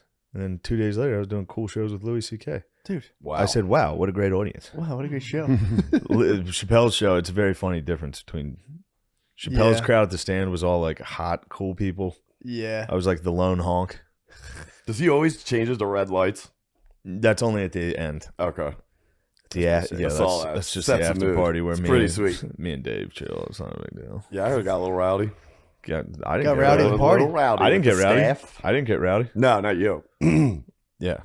Damn. I followed up the headliner at the club. I was like, yo, let me take a dump. He's like, yeah, go ahead, man. He'd been in there for like a half an hour. And I was like, I asked him, I was like, Oh, that's the worst. do you mind if a Indy? humble? Yeah, because you're Yeah, 'cause I crapping went back like to the almost green on room. stage. I was like, yo, do you mind if a humble comedian takes a dump? And he was just like, oh, yeah, go ahead, bro. I went in there and I was like, it was awful. Because he'd been in there for a while. He I'm had crapped. like, well, sometimes I've Name seen this headliners. I'll have to look at the thing. I genuinely forget the dude's name. He's a cool dude. Who's this Good fucking bro. guy crapping, Look up, dude? yeah, look up who was at Indianapolis, bro. that's an easy fart attack venue, dude. Dude, I thought. Shane tried to get me when I was on stage out there one time. Oh, yeah, I you went just to the- cracked Oh, the the door bathroom's 'cause it right goes there. out on stage. I cracked the True. door while Beast was Yeah. on stage and hit a hard fart. Yeah, you can fart attack somebody. I hit in you there, with a good. hard fart at Arlington. That was awesome. I went behind the curtain. That was good. Or did you do that? You did that. All right. Yeah, you hit me. While you're on. While Matt Yeah, was that's on, I went great. behind. Hard I walked fart. because there's a curtain. So I was close to Curtain? him, right behind the curtain. Just burnt. Dude, it was. And Matt was like, "Did you just fart, dude?" Like a guy in the audience. I thought it was. Yeah, I was playing trick, dude. I threw that fart. You were the Phantom of the Opera, I was dude. a fan of, dude. There he is, Todd McComas. Todd dude. McComas. Dude, dropped- Todd McComas. I went back there and I'm like, I was well before he was going to go on. I'm like, is this like one of those headliners that like sits in the bathroom? Some headliners like sit in the bathroom for like a half an hour. Todd McComas dropping logs. I'm telling you, man. I went in there. never And he's like, heard yeah, of yeah, him. absolutely. I came right back out and I was like, bro, This is comedy gonna get joke, comedy. I was like, bro, I can't follow you, bro. I was like, Damn. you, Oh, you that's murdered. so nice. You murdered, dude. I was like, I can't go in there. It's so fucked up in there. And he was like, I'm real sorry, bro. I tried to tell you, blah blah blah. blah. And I was like, I was like, no, you should have. You did what you should have done. Oh, I'm like, that's your room. It smelled so he bad. annihilated the toilet after his show. Before His he went show. on, I So was wait, like, you went to the main room, green room to crap. take a dump. I was like, because the green room's nowhere near the bathroom's way far. Yeah, at the end of the Yeah, I know hall. So I where was it gonna is. come in and be like, might have a dump real quick, humble request. And he's like, I was waiting on him, and I was like, fuck it. I went back out, came back later. He was just coming out, and I'm like, mind if I dump? What He's a like, power move, dude. So you asked him, can I use the bathroom? And he said, hold on, I'm going to go. No. He was already in there. When In you the went bathroom. back. So I knocked. He's like, oh, hold on. okay. And then I just left. I hate that situation. I hate knocking on the door and being in the bathroom. So I ran away. Yeah. And So he then took how long would you say? he was in there for like a half a fucking hour, bro. He dropped a fucking He was in heater. there for a minute. That's dude. nice. Good for It him, was dude. good. That's- 30 minutes before a show. Just in there. We're getting clear. close to my show, so I'm going to have to crap here shortly. Good. I'm going to see if I can follow you up in there. You're not I couldn't stay. Man. I was like, usually I can take, I'm like, That's a pretty big bathroom too. It's not like a small green room bathroom. nah, but it's a good sized bathroom. Dude, it was, the notes were, it wasn't as earthy. You might have this was like floral and kind of fruity. It was fucked, bro. That's I He probably wouldn't tried even- to spray to hide it. No, it was not a spray. It was not a This spray. was like This guy was eating fucking fruity stuff. he was eating like a Native American dude. This Dude, was like Comas berries is gonna and beat your ass for this. No, it's McComas is coming for your ass. I dude. told him it was a powerful move. I'm like, that's good. I have hey McComas, I have no problem with you, dude. What's his what is his thing? Why is he a known comic? Like, was he on a He TV does show or stand-up, something? bro. He's a No, comic, is he bro. on the movie or a TV show, or just he's a road dog? I don't know. I know he's a comic. I know he's a. Hitting turds like that is I a think mark he of a used to. dog. He was either a trooper. He was either a trooper or cop. He was a trooper or cop or something. Whoa, what? You're in trouble, bro. Yeah, dude. Yeah, dude. He's a former. No wonder he's crapping like a That's devil what I'm dog. saying, dude. That's a leatherneck, dude. I usually can follow people up, and as soon as I get to dumping, it just cancels out. Yeah. I was like, I can't disturb this. This whatever's going on in here, this has to just waft You out. know who's also a devil dog? Who? Dr. Adolf Sponge, dude. Really? That guy dumps that clear living rooms. He'll crap in there and clear this room. And then he'll come out and everybody will be like, dude, it stinks. He's like, what? Oh, This was localized. Hold like, on, I got a good Dr. Yeah. Sponge. Dr. Sponge yesterday was showering. Mhm. Tommy's out here cleaning before their podcast. And in the shower, he goes, turn off the faucet. Me and Tom were in here. No one was using the faucet. He gets out of the shower. He's like, I'm in there for 5 fucking minutes. You got to do the dishes while I'm in there. And Tom was like, I didn't do that. He was like, Shane, back me up on this. I was like, Chris, he did not do that. Chris was like, yes, you did. well, you know, he's not gonna admit. It's the most insane thing I've ever seen. Dude, 2 guys were like, neither of us used the sink. So if you turn on End the it there. faucet, yeah. Just be like, the water kicked out for a second. I thought you guys were. Yeah. Bro, he went into the kitchen, was like looking at the dishes. He was like, this cup was moved. Crazy time, dude. Jesus. Dr. Adolf is wild. That's actually really Why do you call him funny. that? It's just a funny name. Oh, nice. There's no meaning. Yeah, he can drop him. Dr. Adolf Sponge can hit. He's the hardest dumper of our friends. Oh my god, Without a yeah. doubt. Really? Stankiest, dude. Brutal. Who would have thought? Yeah, you wouldn't guess. O'Connor's a man of mystery, dude. True. He comes off as like he looks like he's got his shit together. The worst dumps. Hardest dumps possible. Yeah, dude, this was like, it wasn't like one of those like wafters out into the hallway. I Yeah. thought I was in the clear. You go in, and it was kind of faint, and I was like, I'm like, did he even dump it here? And I would go, Yeah, I they took get 2 you. more. I went, oh, I think he did. And then it was like a funnel spider. I just lured me further and further in. I kept taking bigger sniffs. I'm like, it's actually really fucked up in here. And he was like, Did you get a crap out? Did or he you- apologize? What did he say? He was like, I'm like, don't apologize, bro. I'm True. like, you There's did what nothing you to had be to ashamed do. of. I was like, I congratulated him. I'm like, you did what you absolutely needed to do. And I mean, you he's were right. eating that fucking helium food. Yeah, dude. You They have got a good show, food you out have a there. couple brewskis, you're eating fucking the buffalo bites. Mhm. Next Bro. thing you know, you're dropping a fucking giant horse pile. I couldn't find any fuel out there. There was no fuel. That was all decadent food in Indianapolis. Zero fuel in Indianapolis. Did you go exploring? I went to try to find food. It was like 10 degrees. I would just walk Yeah. and get food. Yeah, that's why they have all the indoor, like there's all like There's walkways. malls, dude. Yeah. Yeah. I was up in those malls. Yeah. Last time I was there, I got lucky. Me, Bees, and the doctor went to March Madness. Oh yeah, that was Ooh, fucking sick. That's pretty sick. That was great, You got to get into sports for the road. It makes the road fucking rule. especially for dumping. You get to go to a cool sporting event during the day.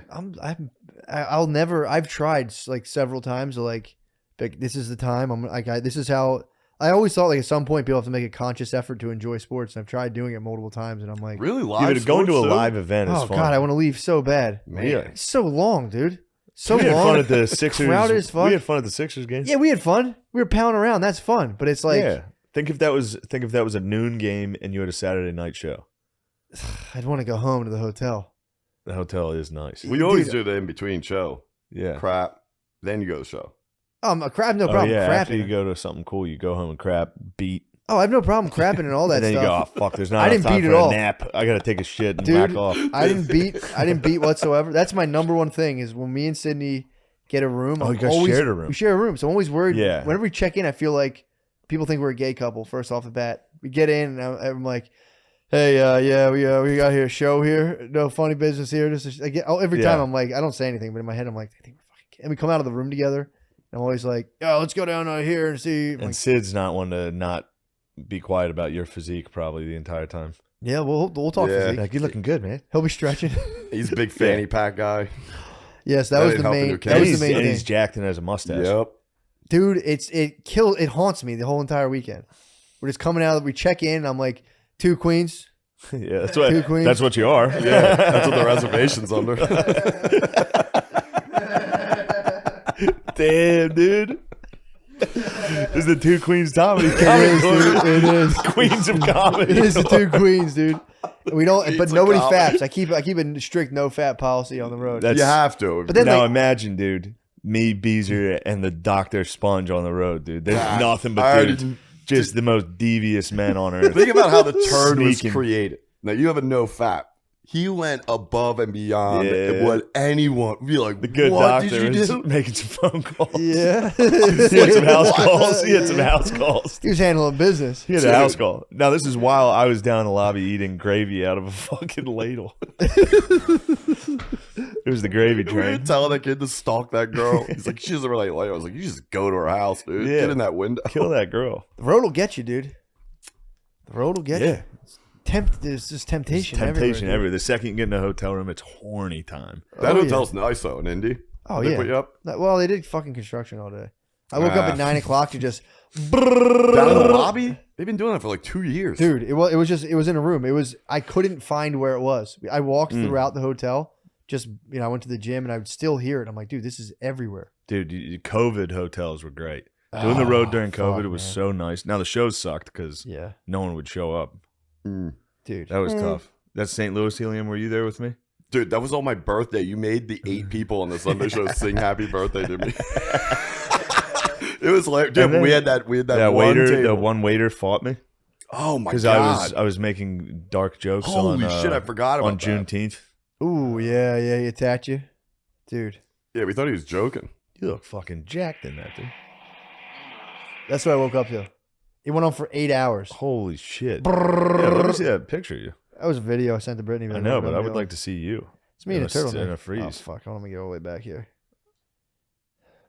Damn. Oh, you got I the met the those seller bros. pics? No, this was. Oh, this is after that the was show. that was after the show, bro. Did I send you that pic of you at the cellar killing? You look Yeah. fucking gnarly in Yeah. that. That's that cop's fucking stink rubbing off on you. You look like a Marine, dude. But yeah, dude, I met the dudes who attacked the Oh my Skankfest. God. They came to the show. I was Wait, so happy what? when you said that. I forgot he was a giant, Dude, too. they're huge. What Both happened? of them are. The bros that attacked Jason Ellis's podcast. Oh, it's The fucking our saboteur, our assassin. Dude, Oh. when I was shut the fuck He up. goes, "Hey, Shut the fuck up. hey, shut up, shut the fuck up." And they're like, "What did you say, A mate?" live He goes, podcast. A live Just fucking podcast. be funny. Dude, right up to a live podcast. It was the craziest shit in the world. Nothing but just love did for it? Jason Ellis, by the way. Oh, for sure. That was just. It was a more good- so. Yeah, It but that's was It was Lewis- at Lewis. And, Yeah, it was all the at bros. Lewis Oh. and Soder. It wasn't just Jason Ellis. It was all the bros. Yeah, that's important to make sure people. We wouldn't do that to Jason Ellis. We No, wouldn't just that'd be do that crazy. to somebody we didn't know. Yeah. If it was our boys up there, yes, I would send an assassin. You fucked it. So Dad funny. me. Yeah. They could So all catch funny. an assassin. So fucking funny. An assassin is as funny as Yeah, it gets. that's hilarious. Unless it's us up there, then you better not do it. But you Then- said then it it's was a Lewis problem. and Soda were up there too? Yeah, Soder was. He was Soda Bird Dog, suspicious. he His s- he eyebrow was snuffed it like. out. Soda, dude, he'll stare daggers at you. It's like, ugh. Yeah, he sorry. he wasn't sold that that was a real thing. Okay. Lewis launched into action Oh, immediately. of course. What the fuck? The That would be sick rattlesnake, to dude. hire like a Blackwater's team to just like pull them all off stage, take them outside and let's like Call that go. guy from Soul Joel's. That's the true assassin. Dude, that's an assassin. He'll come fucking take you He out. took weight off. Um, I can't wait till Russia collapses, dude. China China is collapses. gonna collapse. It Dude, will. Adam Curtis stock. He called it. Said Coming it's down, bro. It's a paper tiger, and the whole population's old now. And dude, that's our population is pretty old too. That's fine. We're gonna be all right. We will be fine. But We got to start killing them off, though. who? The Geezies. We need more COVID. Yeah, it's gonna be tough, Shane. It's interesting because they drive a lot of our economy. Those geezers. The geezers? Yeah, man. We're gonna hit the 2020s. We're gonna hit like a pretty hard inflation. Interest rates are going up, and we're gonna have some pretty high taxation. 50-year economic cycles. So we got to do the opposite of Reaganomics, basically, because we're gonna double down on Reaganomics. It's gonna make everything worse. And we have to do the opposite. I mean, just you'll see. Check me out in 2030. 2030. After that, we're good. Yeah. Everything's good. Yeah. That's the can't prediction. be correct. Dude, it's 50-year cycles. Look back on history. If you look throughout history, there's never been a time where, all right, now we're good. In 30 or 10 years, Mhm. it's retarded to be like, okay, in 10 years, we're good. Not good forever. We're good for another, let's say, 30, a 40 little years. Pax Romana. 30, 40 years. And Yeah. then we'll have whatever we use to get us out of this problem will cause us a new problem. We'll have to switch, figure it Yeah, out. that seems pretty simple. Yeah, exactly. It's every 50 years. Yeah. So, but it's gonna be nice, dude. When people start carving up China, people start That's not carving gonna up be good. Russia. Oh, that's gonna be good stuff, dude. That's going to be immense loss of life. Oh, it'll be for sure. Eastern Europe's gonna. Oh, that's the other thing that's sick too. France and Germany. You think Really? going They're not down going the to back toilet? us. They're not going to back us as we kind of aggress Europe. Poland will, and as Eastern European countries will. They'll be handsomely rewarded. France and fucking Germany. So Eastern Europe's going to get the Xboxes as their fucking Christmas gift. Yes, France and Germany, you They'll get still be a nothing for thing. Christmas. We'll get you guys a little GameCube. if that. You guys are still going to get They're stuff going to get cold, dude. because we're always going to give you stuff. The Yeah. guy. This is what the guy predicts. It'll be funny because I'm excited for being like 50 and being like, wow, this actually happened. But it's like, dude, it'll be tight if Eastern Europe starts to be like almost like they'll still have a lot of power, Western Europe. But if they have to start contending with Eastern Europe, that's very funny. Poland, dude, just fucking running train. Poland could run a train. You Poland, never know. Germany, just shut the fuck up, dude. Prussia used to run a train. Yeah, bro. That's pretty much Eastern. Yeah, It's we'll Eastern see. Germany, yeah. It'll be interesting. Wow. I mean, dude, you're telling me. Wow. I'm on the I edge can't of my wait. seat right now. You got to play Total War, dude. You want to see I what think 50 now years, I could. You want to see what 50 years looks like? Play a little Total I War. think now I'm able to do it. Now Bro. that I totally understand like geopolitical fault Play lines. Rome too. Play Attila. Ooh. You get to bring back. You can download Charlemagne, that campaign. What? Dude. That's what I do. I And then might I have become to- the Saxons, and I take over England. And I go into England. Once the Romans start leaving England, I say, now's my time to move in. Let's Now's go. my time.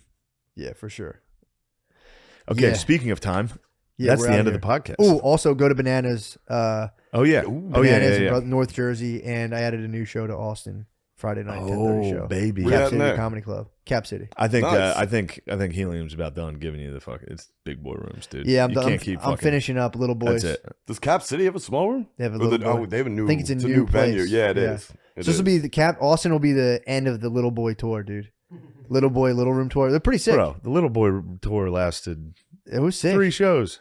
It was That's sick. nothing, baby. Oh That's no, great. that was when I started. That's stacking, great. It was fun. They put you in there. They're like, we'll see what the kid can do. Turns out he sells out, bro. Sells out a little. I might do the Little Boys forever. Just do like 5 shows. Oh, Start at 2 p.m. that'd be nice. You should start wearing turtlenecks. I wore turtleneck all in Indianapolis the whole time. Maybe that's On that stage? picture is probably where I got that idea. But if you hosted a 2 p.m. show Turtleneck. in a turtleneck and then Yeah, just go over turtleneck like, time. here's the future. I told you I was done, and then I was like, "Oh fuck, I think I fucked up my time." Yeah. And then I was just like, "Nope, I'm still going." And I went for another like 10. I remember 15. that's when I called you after the worst show I've ever had. Yeah, And you were like, well, I just got off stage earlier. I was like, holy shit, dude, I've never done that. but I got right back on. Yeah, it's great. Dude, it was misdirection. Leaving the stage and be like, Wait, all right, that's it for me. And be You like, left oh, the shit. I thought I was I've done. seen that happen once. I and it didn't. was the I didn't funniest start thing my I've ever watch. seen in my And life. it Tommy I didn't Turner. start my watch, and the dude was like, hit me with the light, and I was like, maybe I'm done. Then all of a sudden, when I went, and I was like, I'm done. And I went to get off, and the guy was like, gave me a weird look. But that was because I was gonna have Sid come up and fuck around. And I didn't. Yeah. So he gave me a weird look, and I was like, The 2 queens were going to riff. 2 queens riffed. We riffed, dude. Me and the I queens, know the queens riff. we riffed, dude. It I was know fun. the queens riff. What, at the end of the show? Gossip. Yeah, we gossiped up there, dude. You It guys was- chit-chat. We did a little Gossip. bit of relational aggression against the crowd, dude. It was sick. How quick I'd like does to Sydney see- start threatening people? You 2 and Sydney He on was- stage he would was- be very funny. Sydney was ripping, bro. We had He's a good riffer. my He can riff. top thing right away is I came out and immediately accused all of them of joining the Ku Klux Klan. Nice. That made That's good. people very uncomfortable. Indiana, bro. Yeah, I know. I was like, I heard you guys have a big thing about that, and Yeah. they were good sports. I'll give them that. They paid tickets to see you. But sometimes those crowds get weird when you bring up stuff like that. Of course. It was dude, it's classic. What do you guys do for fun around here? We're not joining the Ku Klux Klan. Yeah. They're like, You guys better not be in the Klan or I'm leaving. oh yeah. Who was here is in the nonstop. Klan? All right, guys. Let's get out of here. I have to go do Let's a go. comedy show. Yeah.